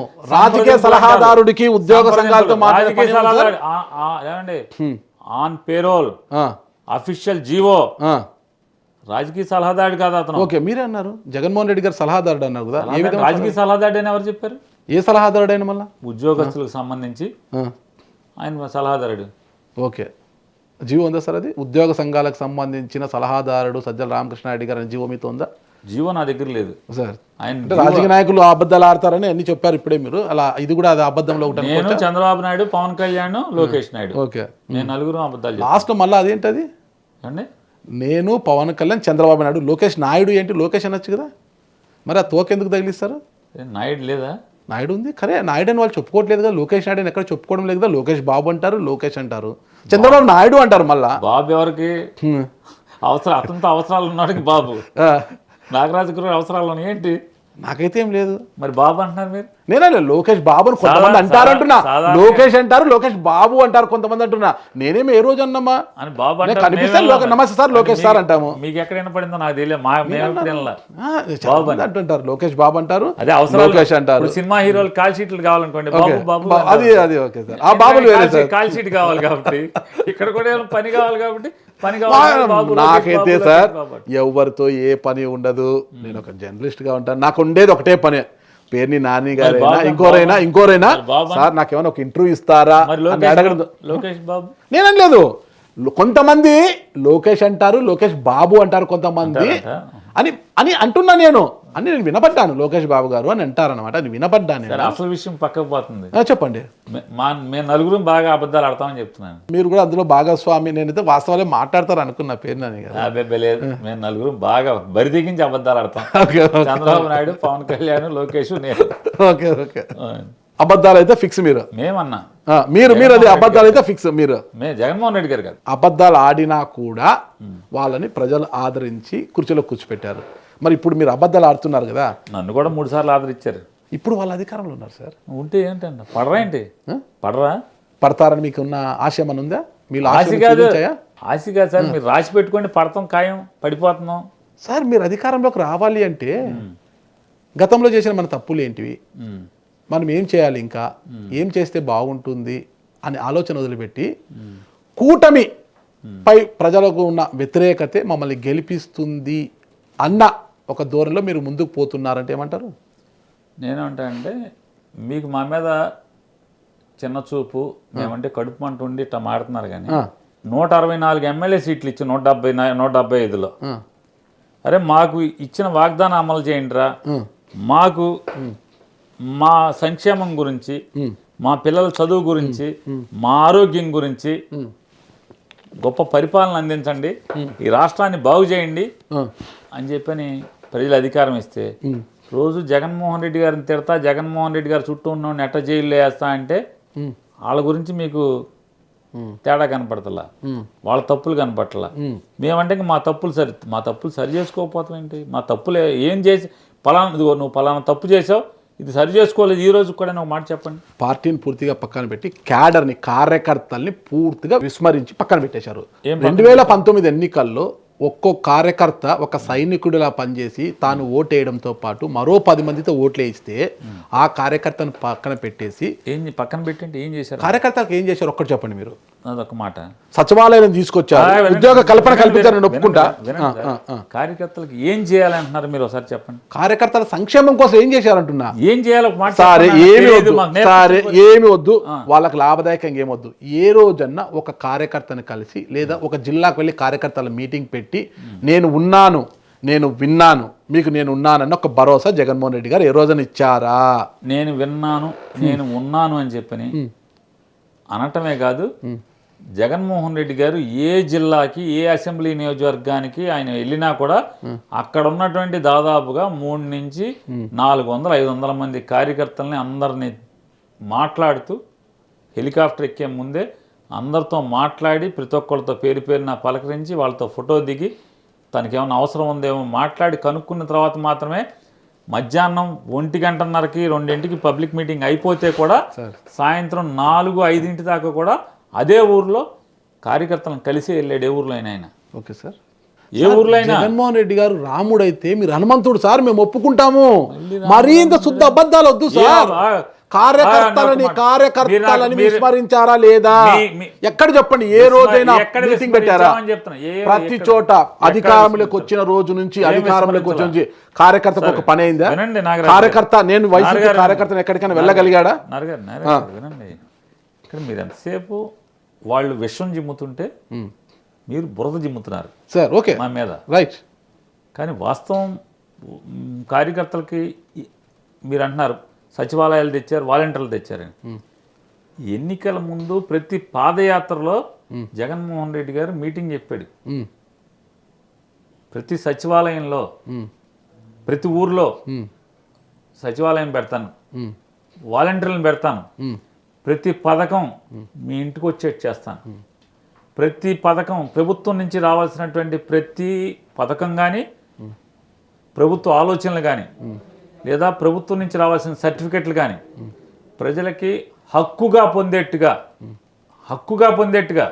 అంతేగాని ఎవడి దొయ్యతో కాదు, హక్కుగా పొందేట్టుగా నేను ఒక సిస్టమ్ తీసుకొస్తాను అని చెప్పాడు. మేము కూడా మా కార్యకర్తలందరం కూడా జగన్ వస్తే కులం చూడం, మతం చూడం, పార్టీలు చూడం, అంటే ఏమీ చూడకుండా ప్రతి పథకాన్ని మీకు ఇస్తామని చెప్పాం. ఆ రోజు ఆవేశంగా కార్యకర్తలను కూడా ఇదే చెప్పాం అందరికీ. కానీ ఏ రోజు కూడా జగన్మోహన్ రెడ్డి గారికి అట్ట చేస్తావు, ప్రతి పథకం నా ద్వారా వెళ్ళాలని మేము చెప్పలే, కార్యకర్తలు మేము అడగలే జగన్మోహన్ రెడ్డి గారిని. ఎందుకని అప్పటికే మేము తెలుగుదేశం పార్టీ యొక్క వివక్ష, ఇంటి మీద జెండా ఉంటే పెన్షన్ పీకేసి ఉంటాం, ఇంట్లో జగన్ ఫోటో ఉంటే వాళ్ళ ఇంటికి ఏ పథకాలు రానివ్వకుండా ఉంటాం. ఇట్లాంటివన్నీ చేయటం వల్ల సమాజంలో ఇది చెడు నడుతుంది, చెడు పోకడిది. కాబట్టి ఎట్టి పరిస్థితుల్లో మనం అలా జరగకూడదు. టీడీపీకైనా సరే హక్కుగా పథకాలు ఇవ్వాలి, లేదా ప్రభుత్వం నుంచి రావాల్సిన ప్రతిదీ హక్కుగా వాళ్ళకి వెళ్ళాలని చెప్పని మాట్లాడారు. అందుకే చేశారు. దాని తర్వాత ఈ ప్రభుత్వం ఏర్పడి ఈ కార్యక్రమాలని చేయటం తర్వాత కార్యకర్తలకు అప్పుడు అనిపించింది ఏమని, రాజకీయాల్లో ఎవడైనా కార్యకర్త కానీ, లేదా ఒక మండల స్థాయి కానీ, లేదా అంటే గ్రామ స్థాయి కానీ, మండల స్థాయి కానీ, లేదా మాలాంటోడు కానీ రాజకీయాల్లో తిరిగేది మర్యాద కోసం తిరుగుతాం, పరువు కోసం తిరుగుతాం. కనపడంగానే ఊళ్ళో నమస్కారం పెట్టాలి. రోజు పొద్దున్నే 10 మంది వచ్చి నమస్కారం పెట్టి, అన్నా నమస్తే అన్నా, ఎటా ఉన్నా, నాకు ఈ పని కావాలన్నా అని నా దగ్గరికి రావాలి. నేను కనపడంగానే అన్నా మొన్న నువ్వు పని చేసావన్నా, మాకు హాస్పిటల్లో చెప్పావన్నా, నయమై వచ్చేసావన్నా అని ఫోన్ చేసి మాట్లాడాలి. కనపడంగానే మర్యాద ఇవ్వాలి. రానా మంచిలు తాగెళ్ళానా అని చెప్పి ఇంటి ముందుకు వెళ్ళి వెళ్తుంటే పలకరించాలి. ఇది కోరుకుంటాం ఏ రాజకీయ కార్యకర్తైనా. ఈ వాలంటీర్ సిస్టము ప్రభుత్వం నుంచి సచివాలయ వ్యవస్థ రావటం వల్ల కార్యకర్తలకి ఈ మర్యాద లేకుండా అయిపోయింది. ఎందుకని ప్రభుత్వం నుంచి సరాసరి నేరుగా ఎవరిని అడగకుండా వీళ్ళే ఇంటికి వెళ్ళి, దళారీ వ్యవస్థ లేకోకుండా నేరుగా, దళారీ వ్యవస్థే కాదు అసలు రాజకీయ వ్యవస్థ అనేది కూడా లేకుండా డైరెక్ట్ ఎప్పుడైతే ప్రభుత్వ యంత్రాంగం వచ్చేసింది, మంచి ప్రోగ్రామ్ అది, 100% మంచిదే. కానీ రాజకీయాల్లో కార్యకర్తలకి లేదా గ్రామ స్థాయి నాయకులకి, మండల స్థాయి నాయకులకి పరపతి లేదా రాజకీయాల్లో మర్యాద, ఆ గుర్తింపు, మెయిన్ గుర్తింపు లేకుండా జరిగింది అనేది మాలో బాధ. అంటే మాలో కార్యకర్తలు మాట్లాడుకునే మాట. మీరు దాన్ని అడితిప్పి ఇడితిప్పి దాంట్లో కాస్త మీ రాయలసీమ కారం అవి కలిపి కొడుతున్నారు, గుడ్డు కారం వేసాం సార్. ఓకే సార్, వేసి కొడుతున్నారు. వాస్తవంగా మా వాళ్ళు ఏంటంటే మనం ఆ రోజు మంచిదా, ఆ రోజు జగన్ చేస్తే మంచిది అనుకున్నాం, కానీ దానివల్ల మనకు మర్యాద పోయింది. కానీ మన పలానోటి మనకు వచ్చి పని అడగటం పోయింది. ఎవరికాడు ఇంటికి ప్రతి పని ఇంటికి వచ్చేస్తుంది, ప్రతి పథకం ఇంటికి వచ్చేస్తుంది, క్యాస్ట్ సర్టిఫికేట్ ఇంటికి వచ్చేస్తుంది, ఇన్కమ్ సర్టిఫికేట్ ఇంటికి వచ్చేస్తుంది. ఇంటికే డైరెక్ట్గా ఇంటికి కాకపోతే ఓకే సార్, ఇంటికి కాకపోతే వాళ్ళు దొడ్డు గుమ్మం నుండి దొడ్డు గుమ్మం, ముందు గుమ్మం నుండి ముందు గుమ్మం, ఎక్కడికైతే అక్కడికి. చాలా చక్కగా చెప్తారు సార్. ఒకటి అన్నారు సార్ మీరు, కులం చూడం, మతం చూడం, ప్రాంతం చూడం, వర్ణం చూడం, వర్గం చూడం, పార్టీ చూడం అనేసి 2029లో మేము తిరిగి అధికారంలోకి వస్తాము అని చెప్పడానికి ఒక బలమైన రీజన్ చెప్పండి సార్. ఎలా వస్తాం అనుకుంటున్నారు? ప్రజల గొంతుకే, ప్రజలే, ప్రజాభిప్రాయమే. రోజు ఊళ్ళో తిరుగుతున్నాం, 2 ఏళ్ళకే తెలిసిపోయిందా సార్? ప్రజలు చెప్తుంటే మేమేం చేస్తాం? ఏ ప్రజలు సార్ మీకు చెప్పింది? అంటే మీ నియోజకవర్గం వాళ్ళైనా రాష్ట్ర ప్రజలంతా చెప్తున్నారు సార్? నేను ఎక్కడికి వెళ్తే అక్కడ. ఓకే, అంటే చంద్రబాబు గారు వెళ్ళినా పొలోమని జనం వస్తున్నారు, జగన్ గారు వెళ్ళినా పొలోమని జనం వస్తున్నారు, పవన్ కళ్యాణ్ వెళ్ళినా వస్తున్నారు, లోకేష్ వెళ్ళినా వస్తున్నారు. నేను వెళ్తే రారు కదా సార్? నేను వెళ్తే రారు కదా. అంటే వాళ్ళకంటే పెద్ద నాయకులు అనుకోండి సార్. మరి నాకు చెప్తున్నారంట జగన్ వెనకాల జనం వచ్చారు చూడండి. నేను అనలా. జగన్మోహన్ రెడ్డి గారు అధికారం ఉన్నా లేకపోయినా అతను జనం మనిషి, జనానికి అతను. మీ జనం మీ మెప్పు కోసం చెప్తున్నారేమో పాపం. నాకు జనం ఎవడు ఉంటాడు? మీరే అన్నారు బందర్లో చెప్తున్నారని. బందర్లో ఆ బందర్ జనమే మీ మెప్పు కోసమో తాళీ బజాయిస్తే పేరుని సార్ మనకేం బాగా చూసుకుంటారేమో ఏమన్నా అనుకోవచ్చు కదా. సమ్మగా ఉందా మీకు ఇప్పుడు? సమ్మగా ఉందా కానీ ఈ మాట అన్నారు. సమ్మగా అయిపోయిందా? అంటే కాసేపు మీరు అది ఎంజాయ్ చేసి సమ్మగా ఉన్నాయి నాని గారిని ఇట్లా అన్నాను. సమ్మ కాసేపు మీరు ఆ సమ్మదనం సార్ తాళీ బజాయిస్తే పేరునాని సార్కి మమ్మల్ని బాగా చూసుకుంటాడని ఏమన్నా అనుకోండి చెప్పారేమో వాళ్ళు అంటున్నా. అసలు నేను బందర్లోనే తిరగట్లేదండి సార్. బందర్లో నేను అసెంబ్లీలో తిరగట్లా సార్. భయపడ్డారా? ఎవరికి? ఎవరికైనా కావచ్చు, కేసులకు దానికి. ఏమనంటే మీకు భయపడాలి. నేను మళ్ళీ ఎక్కడ నేను బేకాం చదివాను, నాకు ఇంకా భయం. అరే బాబు, ఆల్రెడీ ఒకరికొకరు కూడా జైలుకి పోతున్నారు, మళ్ళీ నాకెందుకురా? ఆల్రెడీ గోదాం కేసులు అవన్నీ ఉన్నాయి కదా, నాకు ఎవడన్నా భయం లేదు. నేను బేకాం చదివా కాబట్టి మీరంటే భయం అంతే. నాకు వేరే భయాలు లేవు. కానీ సరే, ఒకటి నేను ఏ ఊరు వెళ్ళినా, పార్టీ పరంగా ఏ ఊరు వెళ్ళినా నాకు అలవాటు ఏంటంటే ఎవరో ఇంటికి వెళ్ళి టీ తాగటం, రెస్టారెంట్కి వెళ్ళి కూర్చుంటాం, టీ తాగటం నాకు అలవాటు లేదు సార్. రోడ్డు పక్కన టీ స్టాల్లో కూర్చుంటా, దారిలో వెళ్తుంటే హోటల్లో కూర్చుంటా, ఎక్కడ పడితే అక్కడ టిఫిన్కి వెళ్ళాలంటే సెల్ఫ్ సర్వింగ్ క్యాంటీన్లు ఉంటాయి, ఆ క్యాంటీన్లో కూర్చొని టిఫిన్ చేస్తాను. అంటే సామాన్యులు ఎక్కడ కూర్చుంటూ ఉంటారో అక్కడికి వెళ్ళి కూర్చోవడం అలవాటు. అలా వెళ్తున్నాను కాబట్టి, ఎక్కడికి వెళ్ళినా ఏ ఊరు వెళ్ళినా అట్లా వెళ్తుంటున్నాను కాబట్టి అక్కడ మాట్లాడేటువంటి ప్రజలు వాళ్ళే చెప్తున్నారు, సార్ ఈసారి అదృష్టవశాత్తు జగన్మోహన్ రెడ్డి పుణ్యం అని ఇవాళ నన్ను గుర్తుపడుతున్నారు రాష్ట్రంలో అన్ని చోట్ల. ఇప్పుడు వాళ్ళు చెప్తున్నారు ఆయన పుణ్యమే సార్, దాంట్లో జగన్ పుణ్యమే. అంటే మీ వాయిస్ కదా, మీరు ప్రతి అంశంలో కూడా వాయిస్. అంటే జగన్మోహన్ రెడ్డి అనే అతను నాకు ప్రాధాన్యత ఇవ్వకపోతే, ఆయన జగన్ గారు నాకు ప్రాధాన్యత ఇవ్వకపోతే, నాని మా వాడిని పక్కన నుంచో పెట్టుకోకపోతే నన్ను చూసేదేవాడు. ఇవాళ చంద్రబాబు నాయుడు గారి ప్రభుత్వంలో 24 మంది ఉన్నారా? 25 మంది లేరు అనుకుంటా, 24 మంది ఉన్నారు మంత్రులు. ఇంకొకటి ఖాళీ పెట్టాడు అట్రాక్షన్. అంటే అరే నీకే నీకే నీకే అని చెప్తాడు, ఖాళీగా పెట్టి ఊరిస్తూ ఉంటాడు అనమాట. అదేదో కోట శ్రీనివాసరావు గారు కోడి కట్టి కింద భోజనం పెడతాడు ఆ మోడల్లో ఒక మంత్రి ఖాళీగా పెట్టి ఆఖరికి పవన్ కళ్యాణ్ వాళ్ళ అన్నయ్య గారిని కూడా వదల్లా, ఈ కోడిని ఏలాడే కడతంలో ఈ మంత్రి పదవి నీకే, ఈ మంత్రి పదవి నీకే. పవన్ కళ్యాణ్ ఇచ్చేస్తారు వాళ్ళ అన్న నాగబాబు గారు లెటర్ ఆయనకి అది ఇచ్చింది. పవన్ కళ్యాణ్ గారిని ఆయన్ని బట్టి కదా వాళ్ళ అన్నయ్య గారికి ఇలా వాళ్ళ అన్నయ్య గారు విడిగా ఏం పెద్ద ఇది కాదు కదా, ఆయన్ని బట్టే కదా, పవన్ కళ్యాణ్ గారిని బట్టే కదా. అంటే వాళ్ళని కూడా వదలలేదు, ఒకటి చూపించని చెప్తున్నానండి. దాని పవన్ కళ్యాణ్ గారు చంద్రబాబు గారు ఆలోచించుకునే విషయం మరి ఎప్పుడు ఇవ్వాలి, వాళ్ళ అన్నయ్యని వాళ్ళే ఊరిస్తున్నారంటారు. ఇద్దరు అది పవన్ కళ్యాణ్ గారు ఎందుకంటే వాళ్ళ పార్టీ కోటా కదా అది. ఇద్దరు కలిసి ఏలాడగట్టి ఆయన ఊరిస్తున్నారు. జనసేన పార్టీ కోటా కదా అది. వాళ్ళు భాగస్వామ్యం వాళ్ళంతా వాళ్ళ తెప్పలు వాళ్ళు పడతారు, వాళ్ళు పిల్లి మొగ్గులు వాళ్ళు వేస్తారు. అంతే అంతే సార్. అదే సార్, మీరు పిల్లి ముగ్గులు వేశారు కాబట్టి ముటిక్కాయలు వేశారు, వాళ్ళు పిల్లి ముగ్గులు వేస్తున్నారు ఇప్పుడు ఖచ్చితంగా. అనవసరంగా కేసులు పెట్టడము. మేము పిల్లి మొగ్గలేదు. చంద్రబాబు నాయుడు, పవన్ కళ్యాణ్ గారు, చంద్రబాబు నాయుడు గారు, ఆంధ్రజ్యోతి, ఈనాడు, 10 ఛానల్స్, ఒక 150 యూట్యూబ్ ఛానల్స్, న్యూట్రల్ పర్సన్స్ అంటే ఇన్ఫ్లుయెన్సర్స్ చాలామంది ఉన్నారు సమాజంలో. చాలా వీళ్ళందరూ చిమ్మినటువంటి విషంతో జగన్మోహన్ రెడ్డి గారు ఓటమి వచ్చింది తప్పితే, జగన్మోహన్ రెడ్డి గారు పాపాలు చేసో తప్పులు చేసో వీళ్ళలాగా మెడికల్ కాలేజీలు అమ్మేసో అమ్మాయిలే కదా, ఆ పాపానికి ప్రైవేట్ భాగస్వామ్యం కదా, పీపీపీ అనేది అమ్మేయలేదు కదా, అమ్మేశారు సార్ ఎవరికన్నా. అంటే 99 ఏళ్ళు 66 ఏళ్ళకి ఇవ్వటం అంటే ఏంటో నాకు అర్థం కాదు. మామూలు లీజు సార్, మామూలు గవర్నమెంట్. లీజు రవాణా శాఖ మంత్రిగా ఉన్నారు కదా, ఆర్టీసీలు కూడా లీజు. మీరు ఈ మధ్య ఇల్లు కట్టుకున్నట్టున్నారు. అనంతపురం కట్టారు, మిమ్మల్ని గృహప్రవేశానికి పిలిచారు, మీరు రాలేదు సార్. మీరు నా మీద అలిగారు, మీరు రాలేదు, నా మీద అలిగి మీరు రాలేదు అంతే. మీ మీద అలిగి మీడియా మీద లేదు, నన్ను లోకేష్ గారు మనిషి అనుకుని మీరు రాలేదు అంతే. మీ మీద అలిగి మీడియా మీద అలిగి మేమేం చేస్తాం సార్? సార్ సార్ చెరువు మీద అలగలేం కదా, మీడియా మీద అలగలేం కదా సార్. అట్టేం కాదు, అలగటం కాదు కానీ మీది ఎక్కడో అనంతపురం జిల్లాలో కట్టారు. పోతే మీ ఇంటిని నాకు ఒక 66 ఏళ్ళు లీజుకి ఇవ్వండి. నా సొంత ఇల్లు సార్, నేను ఇవ్వలేను. ప్రభుత్వంలో కూడా ప్రభుత్వ స్థలాలు కూడా ప్రభుత్వానికి సొంతమే సార్. అంటే నాగరాజు గారు లాంటి జనరస్ మ్యాన్, విశాల దృక్పథం ఉన్నాడు సార్.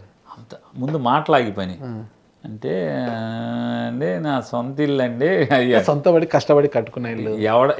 ఎవడది ఎవడదని మెడికల్ కాలేజీలో 66 ఏళ్ళకి ఇచ్చేస్తాడు? ఎవడది అంటున్నాయండి. దాంట్లో ఇప్పటికి ఒక 100, 150 కోట్లు, మినిమం 50 కోట్ల నుంచి 100, 150 కోట్ల వరకు ప్రభుత్వ కట్టడాలు కట్టి 60-70 ఎకరాలు, ఎకరా 30 లక్షలు 40 లక్షలు పెట్టి ప్రజానంతో కొనుగోలు చేసినటువంటి భూమి, దాంట్లో సౌకర్యాల కల్పన. దీన్ని 66 ఎకరం రూపాయికి 66 కాదు, పూర్ అని అంటున్నారు కదా సార్. అదే సార్, 66 ఏళ్ళకి లీజు, ఎకరం రూపాయికి లీజు, 2 ఏళ్ల పాటు ఆ కాలేజీలో పనిచేసేటువంటి ఉద్యోగస్తులు అందరూ జీతాలు నేనే భరిస్తాను. మళ్ళీ నిన్న కాక మొన్న అంటాడు ఇది కాకుండా వైబిలిటీ క్యాప్ ఫండింగ్ ఇంకేమైనా ఇవ్వాలేమో చూడండి, ఇంకేమైనా ఇచ్చేద్దాం అంటున్నాడు. ఏమంటారు దాన్ని, ఏమంటారు చెప్పండి? ఆ విషయంలో కూటమి సర్కార్ తీసుకుంటున్న నిర్ణయానికి ఎవరు జై కొట్టాల్సిన పని లేదు. మరి అది వాళ్ళ ఆలోచన అది. కానీ మీరైనా కూడా కోటి సంతకాలు అంటున్నారు, ఒక ప్రజా ఉద్యమంగా మార్చడంలో విఫలమయ్యారని అనుకోవచ్చా?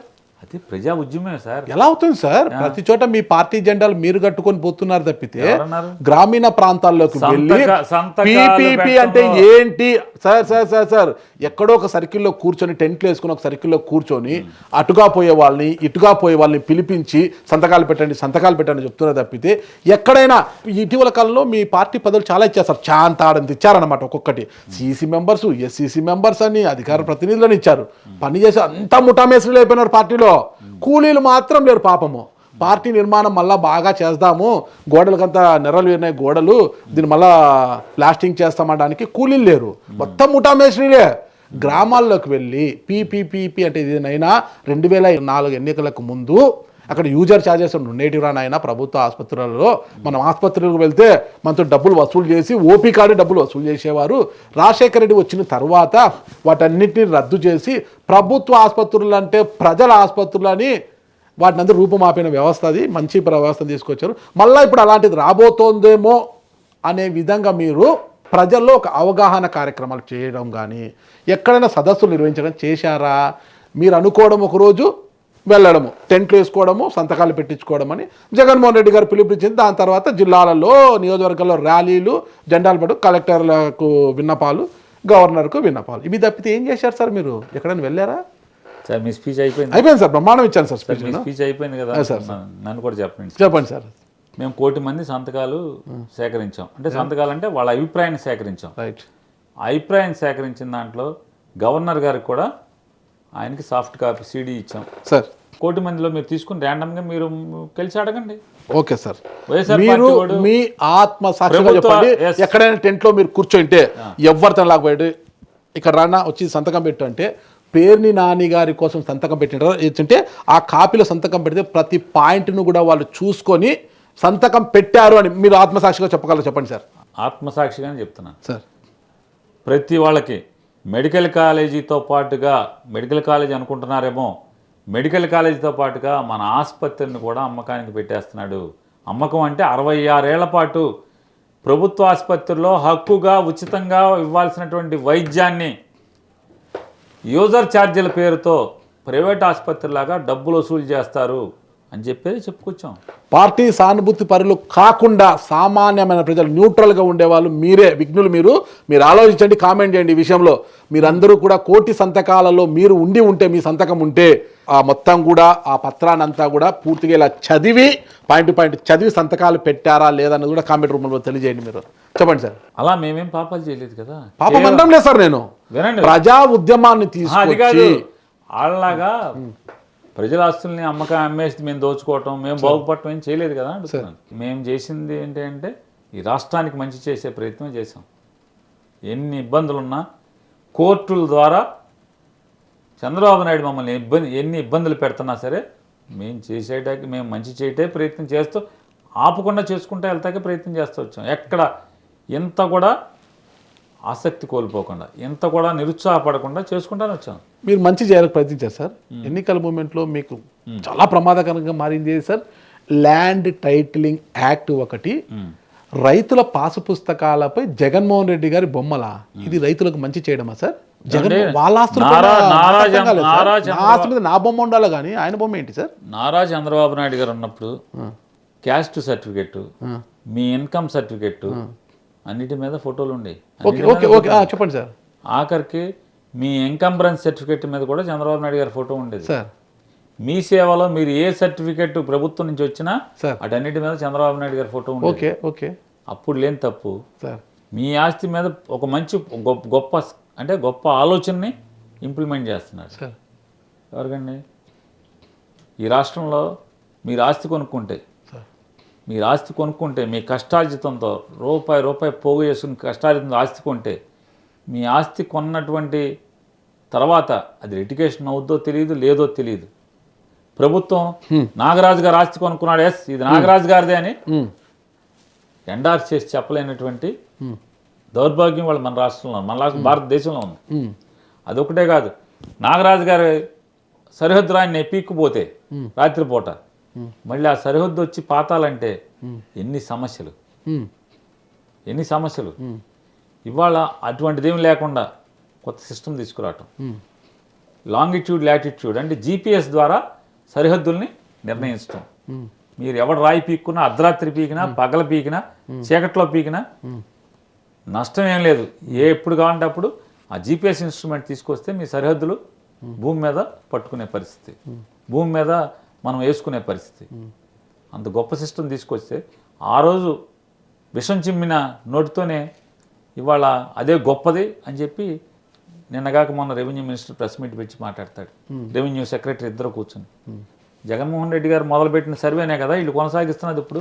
కానీ జగన్మోహన్ రెడ్డి గారు ఫోటోలు తీసేసి వాళ్ళు రాజముద్ర ముద్రించిస్తున్నారు కదా, అది కరెక్ట్ గా మంచిది కాదంటారా? అంత క్రితం చంద్రబాబు ఫోటో ఉండొచ్చు, తప్పులేదు. ఇప్పుడు జగన్మోహన్ రెడ్డి గారు తిట్టారు కాబట్టి ఫోటో తీసేసి వాళ్ళు పెట్టారని మీరు పెడతారా? మీరు మార్చండి సార్, సిస్టాన్ని మార్చండి సార్, సిస్టాన్ని మార్చండి. మార్పు కోసమే కదా వచ్చేది ఎవరైనా. అలాగండి, ఫోటో వేస్తే తప్పేముంది దాని గురించి? మీ హక్కులు నాకు ఎందుకు వస్తాయి? అవును, వాళ్ళు ప్రభుత్వం అలాగని ప్రభుత్వం నుంచి ఒక సర్టిఫికెట్ ఇచ్చింది, ఇది నీ పాస్ పుస్తకం, దాని మీద ప్రభుత్వ మన ముఖ్యమంత్రిగా రాజముద్రతో పాటు పక్కన ఆయన ఫోటో వేశారు. నచ్చపోతే అంటించేసుకోండి. మీ ఆస్తి జగన్ ఫోటో వేస్తే జగన్ ఆస్తి అవుతుందా? ఎందుకు అవుతుంది? ఇదే ప్రజల్లో ఎన్నికల సమయంలో అవును, ఆ విషయానికి విరుగుడు మీరెందుకు చూపెట్టలేకపోయారు? ఎన్నికల ముందు వచ్చే వరకు కూడా ఆ అస్త్రాన్ని అంటే ఆ విషయాన్ని వాళ్ళు బయట తీలే. ఎన్నికల దగ్గరకు వచ్చిన తర్వాత ఆ విషయం తీశారు. అప్పటికి మా దగ్గర దాన్ని మార్చడానికి వెనక్కి తీసుకుంటాకి అవకాశం టైం లేదు కదా. ఆ ఫోటో పీకేటాకి మళ్ళీ కొత్త పుస్తకాలు ఇవ్వటానికి టైం లేదు కదా. విషయానికి విరుగుడు లేనంతలా విషయం కలిసిపోయిందంటారా? ప్రజల మనసుల్ని విషం చేయటం రోజు అదే పనిగా వృద్ధి దానికి ఆస్కారమే లేకుండా ఎందుకు చేయలేకపోయారు మీరు? వృద్ధి దానికి ఆస్కారమే లేకుండా ఎందుకు చేయలేకపోయారు? దీనికి ఆస్కారం ఉంది. ఆ రోజు దాకా ప్రజలు తీసుకున్న ప్రజలు ఎవరు తప్పు పట్టలేదు, లేదా అధికారులు ఎవరు తప్పు పట్టలేదు, రాజకీయ పార్టీ కూడా ఎవరు తప్పు పట్టలేదు. ఎలక్షన్ దగ్గరికి వచ్చిన తర్వాత కోడ్ వచ్చే ముందు మాట్లాడటం చెప్పారు సార్ మీరు. ప్రజలకు ఈ ప్రభుత్వాలు ఏమి చేసినా కూడా వాళ్ళకి పెద్దగా బోధపడదు సార్. వాళ్ళ పనులేదో వాళ్ళు చేసుకుంటాంటారు, పోతారు, ఎన్నికలు వచ్చినప్పుడు మాత్రమే తెలుస్తాయి సార్. అలాంటి ప్రజలకే ఆ రోజు వచ్చి వీళ్ళందరూ చెప్పిన తర్వాత ఆహా ఇదా జరుగుతోంది అనేది తెలిసింది సార్. ఈరోజు కూడా అదే ప్రజలకు పీపీపీ విధానం అంటే ఏదో తెలియడం లేదు సార్. మీరు వాళ్లకు బోధపడేలా చెప్పాలి. అయ్యా ఇది జరుగుతోంది ఎందుకు చెప్పలేకపోతున్నారు మీరు? కోటి సంతకాలు పెట్టేశారు. దానివల్ల వచ్చే లాభం ఏంటి? సంతకాలు వచ్చి పెడుతున్నారు తప్పితే ఎక్కడా కూడా ఎవ్వరికి కూడా దాని మీద ఈ రోజుకు కూడా అవగాహన లేదు. మీ పార్టీ మైలేజ్ కోసం మీరు తీసుకోవడం తప్పితే అది తప్ప ఒప్పనేది నేను ఇప్పుడే వాదించాను. నేను ఒక జర్నలిస్ట్గా నేను వాదించాను. అది ప్రజలు చూసుకోవాలి. ప్రజల్లో ఒక చైతన్యం తీసుకురావడానికి మీ పార్టీ చేసిన ప్రయత్నం ఏదో చెప్పండి సార్. నాకు ఇంత పెద్ద నాయకులు ఉన్నారు కదా సార్. సిఈసీ మెంబర్లు ఎస్సీసీ మెంబర్లు తీసుకుంటే వామ్మో అసలు పేపర్లు సరిపోవడం లేదు. మీరు హైదరాబాద్లో ఉండటం వల్ల మేము హైదరాబాద్ వచ్చి ఇక్కడ చేయలేదు కాబట్టి మీకు ఇక్కడ చేయలేదని మీకు అనిపిస్తుంది సార్. Okay sir. ఆంధ్ర రాష్ట్రంలో ప్రతి గ్రామంలో వైఎస్ఆర్ కాంగ్రెస్ పార్టీ నాయకుల దగ్గర నుంచి కార్యకర్తలు కానీ ప్రతి ఒక్కరూ కూడా గ్రామాల్లోకి వెళ్ళారు, పట్టణాల్లో ఉన్నటువంటి అన్ని పేటల్లోకి వెళ్ళారు, అందుబాటులో ఉన్న ప్రతి ఒక్కరికి కూడా విశదీకరించారు. మెడికల్ కాలేజీలని ప్రైవేట్కి అమ్మేస్తున్నాడు, ప్రభుత్వ ఆసుపత్రుల్ని ప్రైవేట్ కట్టబెడుతున్నాడు. మనం డబ్బులు కడితే గానీ లోపల మంచం రాదు, డబ్బులు కడితే గానీ పరీక్షలు జరగవు, డబ్బులు కడితే గానీ స్కానింగ్ తీరు. మనకు వైద్యం కావాలంటే డబ్బులు కడితే గానీ వైద్యం జరగదని అందరికీ చెప్పే సంతకాలు పెట్టించామయ్యా నాగరాజు గారు. సంతోషం సార్. మీరు చెప్పామంటున్నారు. మరి ప్రజలు ఆలోచిస్తారు సార్. మీరు సంతోషపడినందుకు పరమానందం. నేను సంతోషం ఉంటాను సార్. సార్ ఏదన్నా ఎన్నికల్లో మనం గెలవాలి అంటే అమ్మ బాబు అయ్యా అప్ప అని అడుక్కోవాలి సార్. ఇంటింటికి వెళ్ళాలి, అడుక్కోవాలి సార్. అడుక్కుంటే తప్పితే అడగంది అమ్మాయిని అన్నం పెట్టదు అంటారు కదా. ఇప్పుడు ప్రజలు కూడా ఏమైపోయిందంటే అడుక్కోవాలి, ఇచ్చేది ఇవ్వాలి, అన్ని చేస్తేనే వాళ్ళకి ఏదో మంచి చెడు చూసుకుంటేనే ఓట్లేస్తారు సార్. మనం ఈ రప్పాలు అవి ఇవి అంటుంటే ప్రజలు ఓట్లేస్తారా సార్ మనకు? అంటే మీరు కూడా ఎంత అంటే ఈ పసుపు రంగు తగ్గట్టుగా ఈ పసుపు బిళ్ళ తగ్గట్టుగా మీరు మాట్లాడుతున్నారు తప్పితే రప్ప అన్నది ఎవరినండి? మా వాళ్ళు ఎవరో కొద్దిమంది మా వాళ్ళు వేధింపులకు గురైన వాళ్ళు, లేదా దాడులకు గురైన వాళ్ళు, ఆస్తులు ధ్వంసం కాబడిన వాళ్ళు రప్ప ఎవడన్నా అన్నారనుకోండి, ఎవరిని అన్నారు?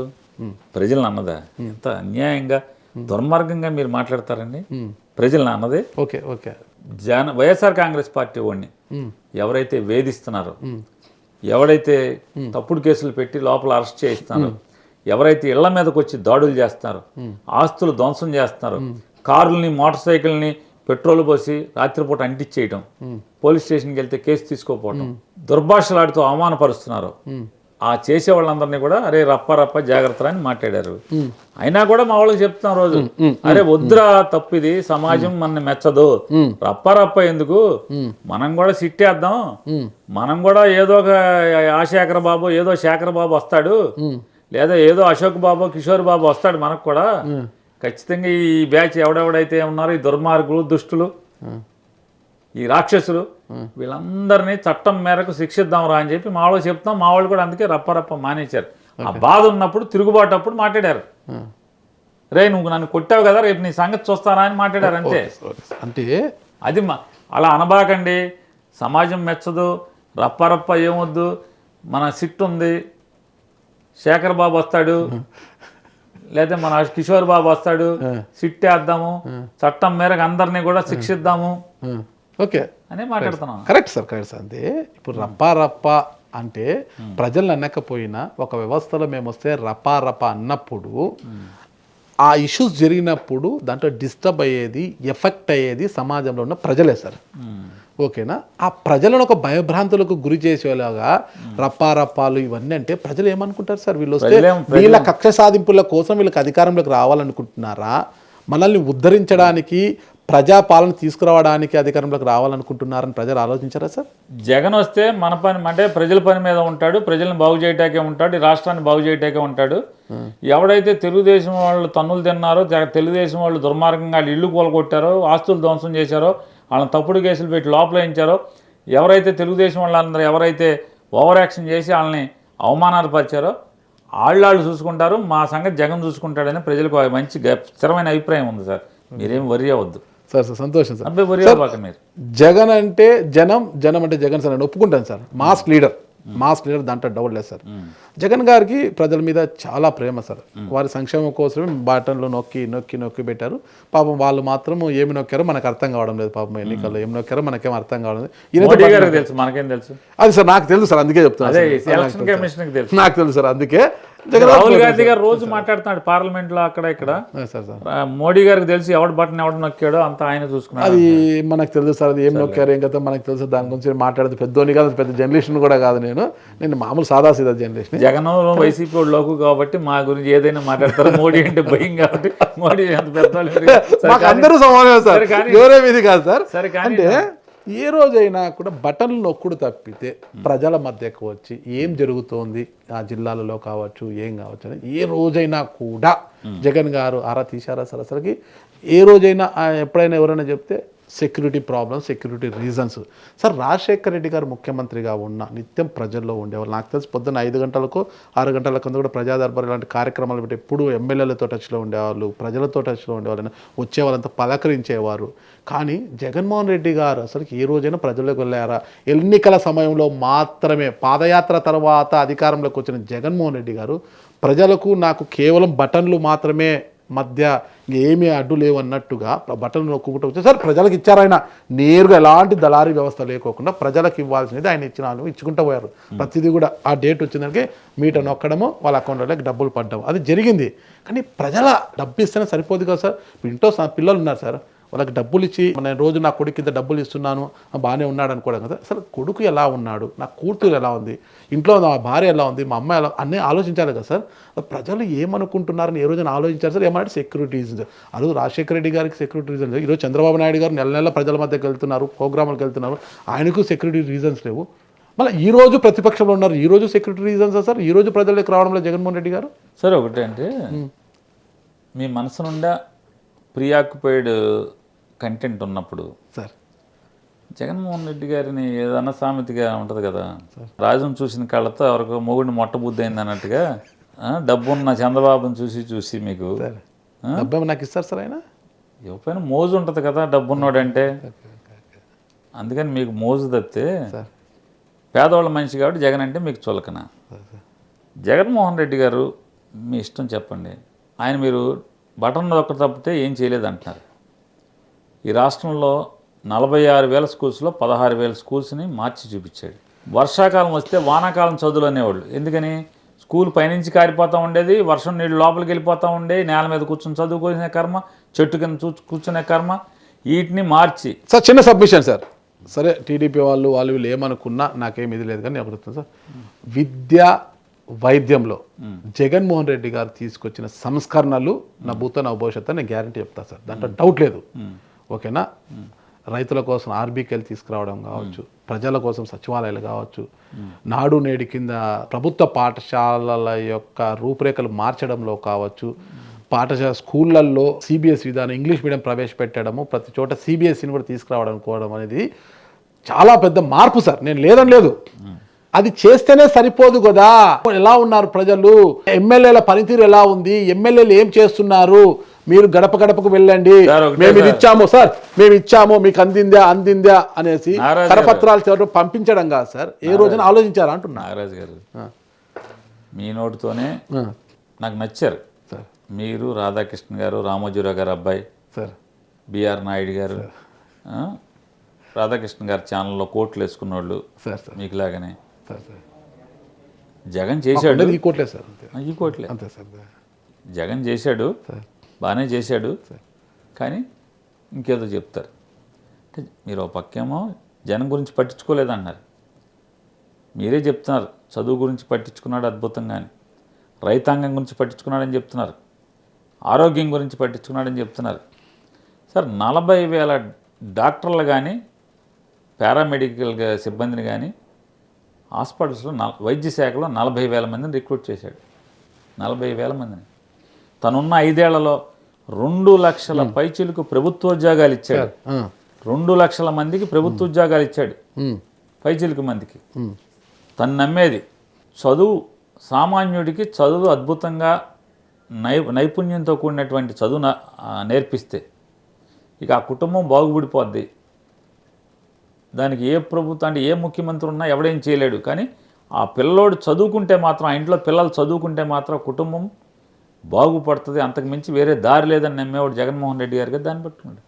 అలాగే మనిషికి రోగం వస్తే, సామాన్యుడికి రోగం వస్తే ప్రైవేట్ హాస్పిటల్కి వెళ్తే మొత్తం ఇక మనిషి అయితే శరీరం బయటకు వస్తుంది కానీ బతికి కుటుంబం మాత్రం జీవోత్సవంలాగా తయారవుతుంది, అప్పులు పాలైపోయాయని చెప్పని నమ్మాడు. కాబట్టే వైద్యం ఉచితంగా దొరకాలి, అది ఎంత పెద్ద ఆపరేషన్ అయినా ఫ్రీగా జరగాలని చెప్పని ఆరోగ్యశ్రీని వేల వ్యాధులకి దాన్ని విస్తరింపజేయటం, 25 లక్షల దాకా లిమిట్ పెంచడం, ప్రభుత్వ ఆసుపత్రుల్లో అన్ని సౌకర్యాలు ఏ ఊరు కావాలి ఆ సౌకర్యాలు మెరుగుపరచడం, డయాలసిస్ అన్ని చోట్ల ఏర్పాటు చేయటం, కిడ్నీకి సంబంధించిన కిడ్నీలు చెడిపోతాయి, ఇన్ని చేస్తూ పోర్టుల నిర్మాణం చేయటం, రాష్ట్రంలో 4 పోర్టుల నిర్మాణం శ్రీకారం చుట్టి శరవేగంగా చేయటం, 10 ఫిషింగ్ హార్బర్లు చేయటం. మీకు ఒకటే సార్, జగన్మోహన్ రెడ్డి గారు ఎక్కడన్నా ఆయన చేయలేకపోయాడు, పట్టించుకోలేదు సరిగ్గా అంటే ఆయన దాన్ని ఏమంటారు గత్యంతరం లేక వదిలేశాడంటే రోడ్లని అద్భుతంగా మెయింటైన్ చేయడంలో మాత్రమే సరిగ్గా మేము చేయలేకపోయామనేదే మాకు ఒక్క ఆలోచన తప్పితే అంతకు మించి రాష్ట్ర ప్రజలను కానీ, రాష్ట్ర ప్రజల బాగోగులు కానీ, రాష్ట్ర పిల్లల యొక్క భవిష్యత్తును కానీ, రాష్ట్ర అభివృద్ధి కానీ మీరు తీసుకోండి. నిన్న కాక మొన్న కిందట 15 రోజుల క్రితం రిజర్వ్ బ్యాంక్ ఆఫ్ ఇండియా మీకు ఒక రిపోర్ట్ ఇచ్చింది. 2019 నుంచి 24 దాకా భారతదేశంలో ఉన్నటువంటి రాష్ట్రాలన్నింటిలో పరిశ్రమల స్థాపన కానీ, ఉద్యోగ కల్పన కానీ ఏ రాష్ట్రాలు ఏ కొలమానంలో ఉన్నాయంటే ఆంధ్రప్రదేశ్ రాష్ట్రం భారతదేశంలో టాప్లో ఉంది. 19 నుంచి 24 దాకా ఏం విషయం చెప్పారు? జగన్ ఉంటే పరిశ్రమలు రాలేదు, ఉన్నోడు వెళ్ళిపోయాడు, పాతోడు అన్నారు. భారతదేశంలో అత్యధికంగా 2019 నుంచి 24 5 ఏళ్లలో నెంబర్ 1 స్థానంలో పరిశ్రమల స్థాపనలో ఆంధ్రప్రదేశ్ రాష్ట్రం ఉంది, ఉద్యోగ కల్పనలో ఆంధ్రప్రదేశ్ రాష్ట్రం ఉందని వాళ్ళు చెప్తారు. ఇవాళ జగన్మోహన్ రెడ్డి గారు ఉన్న 5 ఏళ్లకి ఇవాళ ఈ పోటుగాడు నారా చంద్రబాబు నాయుడు గారు నేను పనుడిని అంటాడు, పెద్ద అనుభవజ్ఞుని అంటాడు, ఆయన నాకు విజన్ ఉందంటాడు, ఆయన కళ్ళు దగ్గరికి కనపడవు, ఆయన చూపు దగ్గరికి ఉండదు, 2045 అంటాడు, 2047 అంటాడు. నేను అనేది 2025 కనపడుతుంది కానీ 45 కనపడుతుంది, ఆయనకి 47 కనపడుతుంది. అరే బాబు 45 కాదయ్యా చంద్రబాబు నాయుడు గారు, 25లో చూడవాయి వాళ్ళు ఇక్కడ ఏడ్చామంటాం. ఇవాళ అటువంటి కౌలు చెప్పేవాళ్ళు ఈ రాష్ట్రాన్ని ఎంత అధోగల్పాలు చేస్తున్నారు. జగన్ని దూషించిన వాళ్ళు, జగన్మోహన్ రెడ్డి 5 ఏళ్లలో 3,33,000 కోట్ల రూపాయలు అప్పు తెచ్చి సంవత్సరానికి సాలీన 50 నుంచి 60,000 కోట్ల రూపాయలు ప్రజలకి ప్రత్యక్షంగాను పరోక్షంగా అనేక వేల కోట్ల రూపాయలు చెల్లించడం, వాళ్ళు ఉద్యోగస్తులకు జీతాలు ఇవ్వట్లేదని మాట్లాడారు. జగన్మోహన్ రెడ్డి గారు ఉండగా ఎలక్షన్ దగ్గరికి వచ్చే వరకు ఫస్ట్ తారీఖున జీతాలు పడితే, ఫస్ట్ తారీఖున జీతాలు పడినాయి. ఎలక్షన్ దగ్గరికి వచ్చిన తర్వాత డబ్బులు టైట్ అయ్యి 5వ తారీఖు 6వ తారీఖుకి వెళ్ళినాయి. ఇవాళ 10వ తారీఖు 11వ తారీఖు కూడా జీతాలు వేస్తున్నారు. 10వ తారీఖు 11వ తారీఖు కూడా ఒక్క పోలీసు, రెవెన్యూ ఈ 2 డిపార్ట్మెంట్లు మాత్రం ఫస్ట్ తారీఖు వేస్తున్నారు. ఎందుకని? రెవెన్యూ వాళ్ళతో రోజు పనులు చేయించుకోవాలి, పోలీసులతో వైఎస్ఆర్ కాంగ్రెస్ పార్టీ వాళ్ళని ఎత్తి జైల్లో వేయాలి కాబట్టి వీళ్ళిద్దరికి ఫస్ట్ తారీఖు జీతం ఇస్తున్నారు. మీరు వేయలేదు సార్ జైల్లో? తప్పు చేసిన వేసాం, తప్పుడు కేసులు పెట్టేలా, తప్పు చేసిన వేసాం. నేను వంశీకి బెయిల్ వచ్చింది, వల్లభనేని వంశీకి. ఏం కేసు అనుకుంటున్నారు? మీరే నవ్వేసుకుంటారు శుభ్రంగా. చెప్పండి సార్. 2024 ఎన్నికలు అయిపోయిన తర్వాత అంట వంశీ గారు అతన్ని ఇంటికి తీసుకొచ్చి హత్యాయత్నం చేస్తే ఇతను పారిపోయి ఇప్పుడు ధైర్యం వచ్చి కేసు పెట్టాడంట. వాస్తవం ఏంటి? వంశీ ఇంటి మీదకి తెలుగుదేశం మోక దాడికి వస్తే ఇప్పుడు ఎవరైతే కేసు పెట్టారో వీడియోలు ఉన్నాయి. సిఆర్పిఎఫ్ పోలీసులు ఆయన చెతకొట్టినట్టు వంశీ ఇంటికి దాడికి వచ్చి వంశీ కారులు బాలు కొట్టి ఇల్లు ధ్వంసం చేసి వంశీని చంపటాకి అతని అపార్ట్మెంట్లోకి వెళ్తుంటే అప్పుడున్నటువంటి సిపి గారు రామకృష్ణ గారు సిఆర్పిఎఫ్ వాళ్ళు అప్పటికి ఎలక్షన్ నుంచి ఇంకా రిలీవ్ అవ్వాలి ఆ సిఆర్పిఎఫ్ వాళ్ళని పంపించి వీళ్ళందరినీ మోకలందరినీ చల్లాచెదురు చేసి చితగొట్టి 2 జీపులు ఇచ్చి వంశీని తీసుకొచ్చి హైదరాబాద్లో దింపించాడు. ఆయనే ముందు ఒక జీపు వెనక ఒక జీపు పోలీస్ జీపు. అంటే వంశీని మర్డర్ చేస్తారేమో అని. ఈ రోజుకి ఎవడైతే తప్పుడు కేసు పెట్టి ఇప్పుడు వంశీ నిన్న మొన్న ఆంధ్రజ్యోతి వీళ్ళందరిలో వంశీ పరారు, వంశీ జైలు, వంశీ కోసం గాలింపులు ఎంత పచ్చిగా అంటే ఎలక్షన్ ముందు 20 కేసులు ఉన్నాయని చెప్పి అడ్వకేట్ జనరల్ వాదిస్తే చివరికి హైకోర్టు నిన్న ఎలక్షన్ అఫిడవిట్ తీస్తే 3 కేసులు ఉన్నాయి. బెయిల్ ఇచ్చేసాడు. బెయిల్ అంటే నాట్ టు అరెస్ట్ అని చెప్పాడు. దుందుడు చర్యలు తీసుకోబాకండి అని చెప్పాడు. సార్ మీరేం తక్కువ తినలేదు, ఇప్పుడు వీళ్ళేం తక్కువ తినలేదు సార్. మీడియా మీద మీరు ఉక్కుపాదమే మోపా సార్. మీరు అసలు విషయం వదిలేశారు. నేను ఉద్యోగస్తులు జీతభత్యాల గురించి మాట్లాడుతున్నాను. 10వ తారీఖు 11వ తారీఖు జీతభత్యాలు వేస్తున్నారు. రోడ్లు చూడండి ఇంకా ఎంత గోతులుగా ఉన్నాయి. ఇన్ని మాటలు ఆ రోజు ఉద్యోగస్తుల తలరాతలు మీరు మార్చలేదు, ఈ రోజు ఉద్యోగస్తుల తలరాతలు వీళ్ళు మార్చడం లేదు సార్. ఎవరైనా కూడా అలాగే ఉన్నారు. పిఆర్సీ అమలు చేశాం, చర్చలు చేసి అమలు చేశాం. ఎంత శాతం ఇచ్చేస్తారు ఫిట్మెంట్? ఎంత ఆ రోజుకి మా గల్లా పెట్టి ఉన్నదాన్ని పెట్టి, ఆ రోజు ఉన్నదాన్ని మా గల్లా పెట్టి ఉన్నదాన్ని పెట్టి ఇవాళ ఇరిగేషన్ డిపార్ట్మెంట్ని ఫైర్ డిపార్ట్మెంట్తో సమానంగా గాలికి వదిలేసినటువంటి ఈ రాష్ట్ర ప్రభుత్వం ఇరిగేషన్ని ఇంకెవరిని చూస్తారు?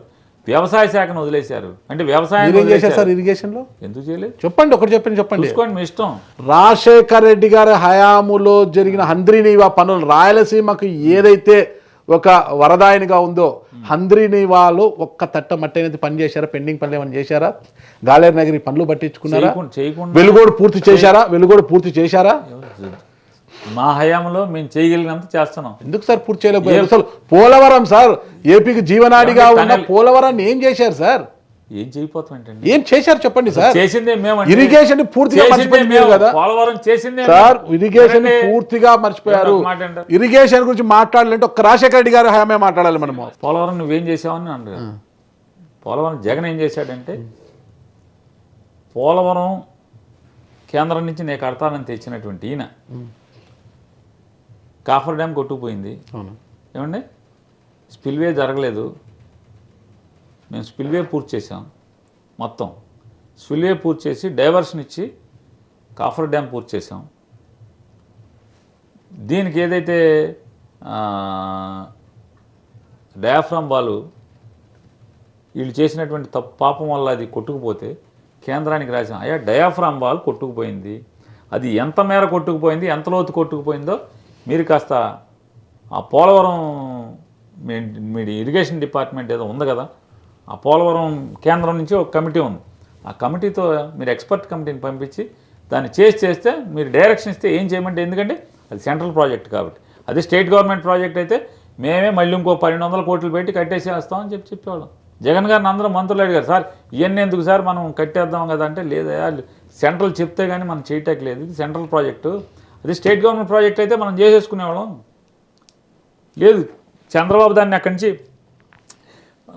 కాంట్రాక్టులు కమిషన్ కక్కుర్తి పడకుండా వాళ్ళనే కట్టేయమంటే వాళ్ళే కట్టేవాళ్ళు. నే కడతా నువ్వు డబ్బులు ఇవ్వు, నేను కడతా అని తెచ్చుకుని ఈ రకంగా సర్వనాశనం చేశాడని చెప్పి జగన్మోహన్ రెడ్డి గారు, చంద్రబాబు నాయుడు గారు చేయని పని ముంపు గ్రామాలకి పరిహారం అప్రూవల్ చేయించాడు.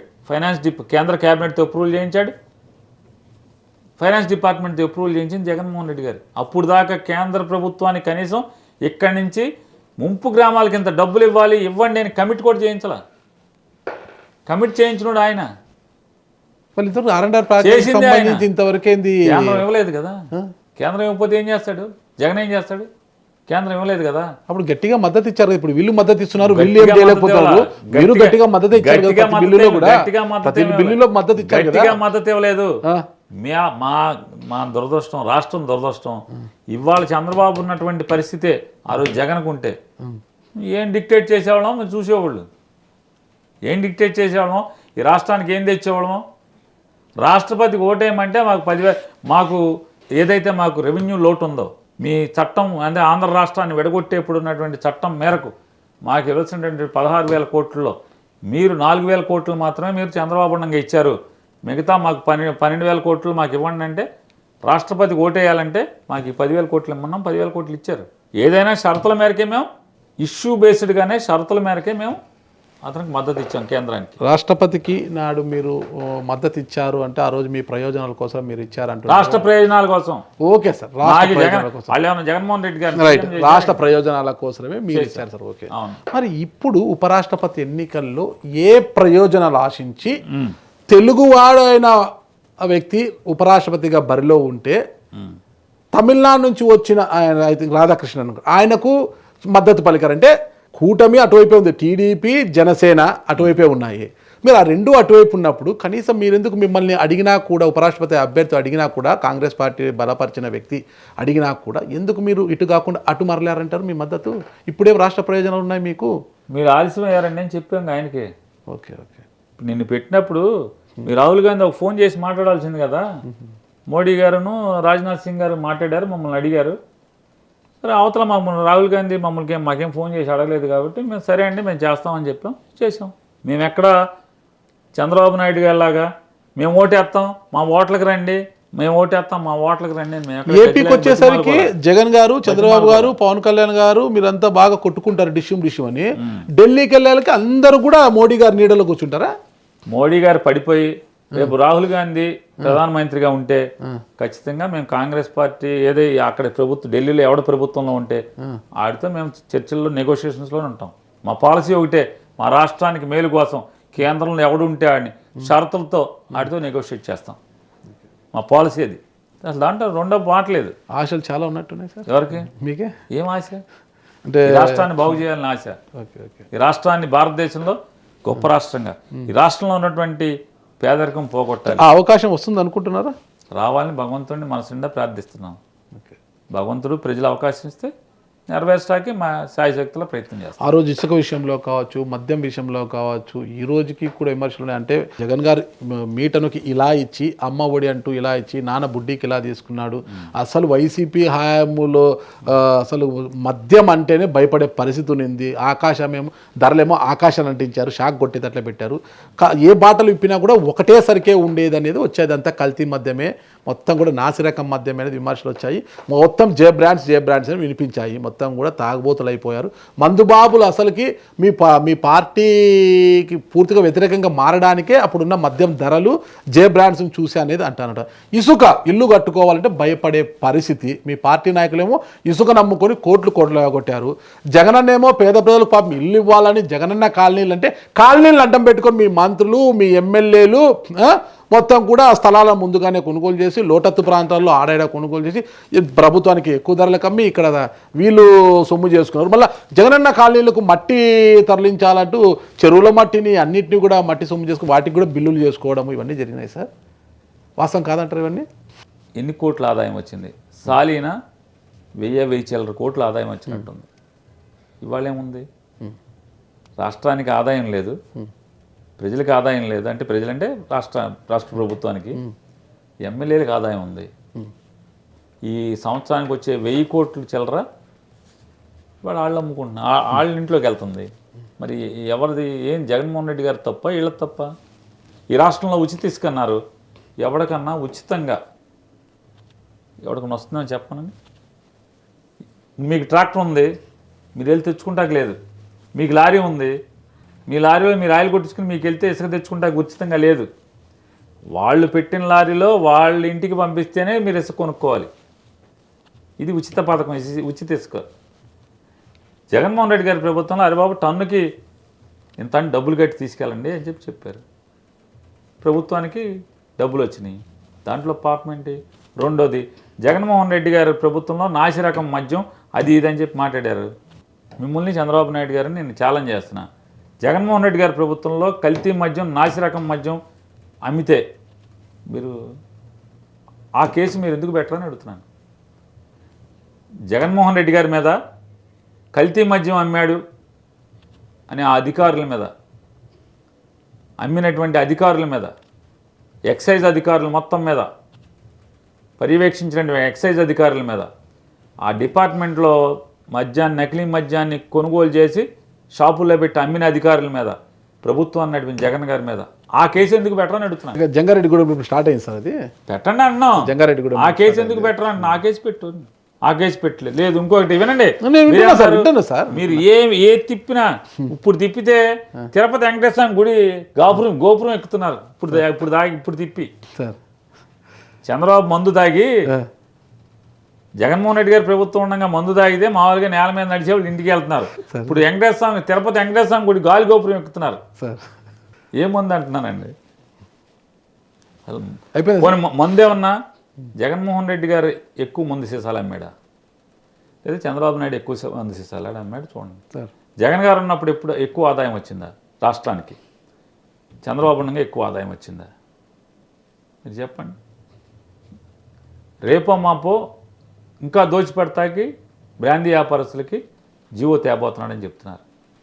ఇంకా వాళ్ళ మీద ఉన్న పర్సంటేజ్, వాళ్ళకి ఇచ్చే లాభాన్ని పెంచుతూ జీవో ఇస్తాడంట. అంటే ఎంత అంటే రాష్ట్రంలో ఎమ్మెల్యేలు కార్యకర్తలు ఈ పచ్చ బిళ్ళలు ఉన్నోళ్ళే వ్యాపారాలు చేయాలి, బ్రాందీ వ్యాపారం. అటు వల్ల మా బిల్లకు వస్తారా? ఆయన పచ్చ బిళ్ళని అచ్చెన్నాయుడు గారు కూడా పార్టీ ప్రెసిడెంట్గా చెప్పాడుగా. ఓకే సార్, ఇసుక విషయాన్ని నేను సమర్థించడం లేదు సార్ ఇప్పుడు. ఓకేనా, మీ హయాంలో ఐ థింక్ పశ్చిమ గోదావరి జిల్లాలో అనుకుంటా ఒక వ్యక్తి నేను ఈ భారాన్ని భరించలేను, వీళ్ళకి కప్పాలు కట్టలేను నేను అంటూ ఆత్మహత్య చేసుకొని ఒక స్టేట్మెంట్ రాసి చనిపోయాడు కదా సార్. చనిపోయినట్టు విన్నాను కదా సార్. మరి ఆ పాపము ఎవరిదంటారు సార్? ఎందువల్ల చనిపోయాడు అంటారు? వ్యాపారం చేయడానికి విజయసాయి రెడ్డి గారి మీద ఆరోపణలు చేసి 20 కోట్లు 30 విజయసాయి రెడ్డికి ఏం సంబంధం సార్? విజయసాయి రెడ్డికి ఏం సంబంధం? ఇదే మరి ఇప్పుడు మాకు విజయసాయి రెడ్డికి ఏం సంబంధం అసలు? అలాగే సార్, ఆ రోజు ఉన్నటువంటి ఇది కేంద్ర ప్రభుత్వ సంస్థ ద్వారా టెండర్ పిలవడం జరిగింది. అతను సబ్ కాంట్రాక్ట్ తీసుకున్నాడంట. సబ్ కాంట్రాక్ట్ నువ్వు ఆయన ఆశపడితే దురదృష్టం అది. ఆశపడి ఒక వ్యాపారానికి వెళ్ళాడు, ఆ మేరకు చేయలేకపోయాడు. అతను వ్యాపారం అంటే అతను అంటే వాళ్ళకి కట్టినంత మేరకు ఏదైతే సబ్ కాంట్రాక్ట్ తెచ్చుకున్నాడో ఆ తెచ్చుకున్న మేరకు కట్టుకోలేకపోయినట్టున్నాడు, అంటే సంపాదించలేకపోయినట్టున్నాడు. దురదృష్టం అది. అటువంటి కర్మ లేదా అటువంటి దుర్భరమైన జీవితం ఎవరికి ఎదురు కాకూడదు. వ్యాపారంలో దెబ్బతిని ఆయన చనిపోయాడు. అంతేకాని జగన్మోహన్ రెడ్డి గారు ఏమి ఇప్పుడు ఇసుకలాగా ఈ రుచి నువ్వు అమ్ముకోమని చెప్పి ఎమ్మెల్యేగా అమ్ముకోమని చంద్రబాబు అప్పచెప్పినట్టుగా జగన్ గారు ఎవరికి అప్పచెప్పలేదు, విజయసాయి రెడ్డి ఎవరికి అప్పచెప్పలేదు కదా. అఫీషియల్గా ఒకళ్ళకి దాన్ని టెండర్లో అప్పచెప్పడం జరిగింది. టెండర్ పిలిచి రివర్స్ టెండర్లో పిలిచి అప్పచెప్పడం జరిగింది. అతను సబ్ కాంట్రాక్ట్కి ఇచ్చుకున్నాడమ్మా, ఎవరికేం తెలుస్తుంది? సబ్ కాంట్రాక్ట్ వాడిని ఆ కాంట్రాక్టర్ దగ్గర వాళ్ళకున్న లావాదేవీల్లో ఆయన ఏం నష్టపోయాడో దురదృష్టం. ఆ కుటుంబం అన్యాయమైంది ఆ వ్యాపారం దెబ్బతింటం వల్ల. దానికి జగన్ అంటే ఏది జరిగినా జగన్మోహన్ రెడ్డి గారికి విజయసాయి రెడ్డికి మాకు ఇప్పుడు పడతలేదు కాబట్టి విజయసాయి రెడ్డిని పెట్టి నాతో నేనేదో మాట్లాడిస్తాయి మీరు. పేరునాని సారు రాజకీయంగా ఎంత ఎదుగున్నా కూడా దేవుడు అంటే నమ్ముతారు. ఫ్యామిలీ గుడిలకు వెళ్తుంటారు, తిరుమల వెళ్తుంటారు, నమ్ముతారు. దేవుడి మీద భక్తి ఉంది కాబట్టి వాస్తవం చెప్పండి సార్. మీ 5 ఏళ్ల హయాంలో ఇసుక పాపంలో ఏ ఎమ్మెల్యేకి కానీ ఏ మంత్రికి కానీ సంబంధం లేకోకుండానే జరిగింది, పారదర్శకంగా జరిగింది అని నమ్మగలుగుతారా? మీరు నిజంగా దైవం మీద నమ్మకం ఉంటే చెప్పండి. ఇసుక ఏ మంత్రికి ఏ ఎమ్మెల్యేకి పొరపాటును కూడా దాంట్లో ఏలు పెట్టినోడు ఎవడన్నా వ్యాపారానికి వెళ్ళుంటే సబ్ కాంట్రాక్ట్ తీసుకుని ఉంటే ఆడేమన్నా ఉండొచ్చు. గుంటూరు జిల్లాలో ఒక నియోజకవర్గంలో మొదటి విడత ఎమ్మెల్యే పునర్వ్యవస్థీకరణలో మంత్రి కూడా అయ్యాడు. ఆయన ప్రైవేటు భూముల్లో సైతము ఇసుక ర్యాంపులు ఏర్పాటు చేసుకొని ప్రభుత్వ రీచుల్లో కావచ్చు, ప్రైవేట్ భూములో కూడా దౌర్జన్యం లాక్కొని ఇసుక నమ్మే కొన్ని కోట్లు, 100 కోట్లు సంపాదించాడు. ఆ రోజు పత్రికల్లో వచ్చినా కూడా పట్టించుకునే నాదుడే లేడు. సార్ ఒక మాట, లీజుకి ఇవ్వకపోతే చితకబాది మరీ తీసుకున్నారు. ఇలాంటివి కోకొల్లలు జరిగాయి సార్. మా అనంతపురం జిల్లా పెన్నా రివర్లో కావచ్చు, ఇక్కడ కావచ్చు, టిప్పర్లు కాదు సార్, నేనేమంటున్నా అంటే అంత పాపాలే చేసి ఉంటే ఆడి వాళ్ళ మాతో ఉండుంటే ఆ ఎమ్మెల్యే మంత్రి చంద్రబాబు ఉంచుతాడా సార్? చంద్రబాబు ఈ పాటికి ఉంచేవాడా? సైలెంట్గా ఉన్నాడు కదా పాపం. ఎత్తి లోపలేస్తారు కదా, భయపడి సైలెంట్గా ఉన్నాడు కదా సార్. ఎత్తి లోపలేస్తారు కదా. సార్ మీరు అన్నారు ఇవాళ ఆ రోజు ఇసుకలో సబ్ కాంట్రాక్ట్ తీసుకున్నటువంటి మా దగ్గర ఉండి వాళ్ళు అట్టేపల్లిన ఎమ్మెల్యేలు ఉన్నారు, మంత్రులు ఉన్నారు. నేను అందుకే చెప్పాను, మీరు దేవుణ్ణి నమ్ముతారంటే దేవుణ్ణి నమ్ముతానని చెప్పాను. దేవుణ్ణి నమ్మినవాడిగా చెప్పు అన్నారు, నమ్మినవాడిగా అని చెప్పా. ఎమ్మెల్యేలలో అక్కడ ఎవడన్నా ఈ ఇసుక సబ్ కాంట్రాక్ట్ తీసుకుని ఉంటే మెయిన్ కాంట్రాక్టర్ దగ్గర ఉంటాడు, ఉన్నారు కూడా. మా జిల్లాలో కూడా ఉన్నారు, ఇప్పుడు తెలుగుదేశంలో ఉన్నారు, ఒక ఎమ్మెల్యే ఒక మంత్రి. ఆ రోజు మా జిల్లాలో ఉండేవాళ్ళు, పాత జిల్లాలో ఉన్నారు, సబ్ కాంట్రాక్ట్ తీసుకుని చేశారు. అలాగే గుంటూరు జిల్లాలో ఉన్నారు, ఇప్పుడు మాతోనే ఉన్నాడు, సబ్ కాంట్రాక్ట్ తీసుకున్నాడు. దాన్ని ఏం చేస్తాం, వ్యాపారంగా తీసుకున్నారు. ఇప్పుడు మీరు చనిపోయాడు అన్నారు, దురదృష్టవశాత్తు ఒక ఆయన కార్యకర్త, మా కార్యకర్త లేకపోతే మండల స్థాయో నియోజకవర్గ స్థాయో నాయకుడు సబ్ కాంట్రాక్ట్ తీసుకుని దురదృష్టం ఆయన నష్టపోయాడు, ఆ కుటుంబం నష్టపోయింది అతని మరణం వల్ల. జగన్మోహన్ రెడ్డి అంతా మంచి చేసినా కూడా ప్రజలు ఎందుకో తిరస్కరించారు అంటారు మీరు, అంతే కదా సార్? ప్రజలు ఎందుకు అనలా, పేపర్లు టీవీలు తెలుగుదేశం పార్టీ పవన్ కళ్యాణ్, చంద్రబాబు పవన్ కళ్యాణ్ యొక్క విషం, అంటే వాళ్ళు చేసినటువంటి విష ప్రచారం ప్రజల మనసులోకి ఎక్కి మాత్రమే జగన్మోహన్ రెడ్డి గారు అధికారాన్ని కోల్పోయాడు. ప్రజలు ఆయన్ని అధికారం నుంచి దించారని నేను చెప్తాను. థ్యాంక్ యూ సార్, నమస్తే సార్.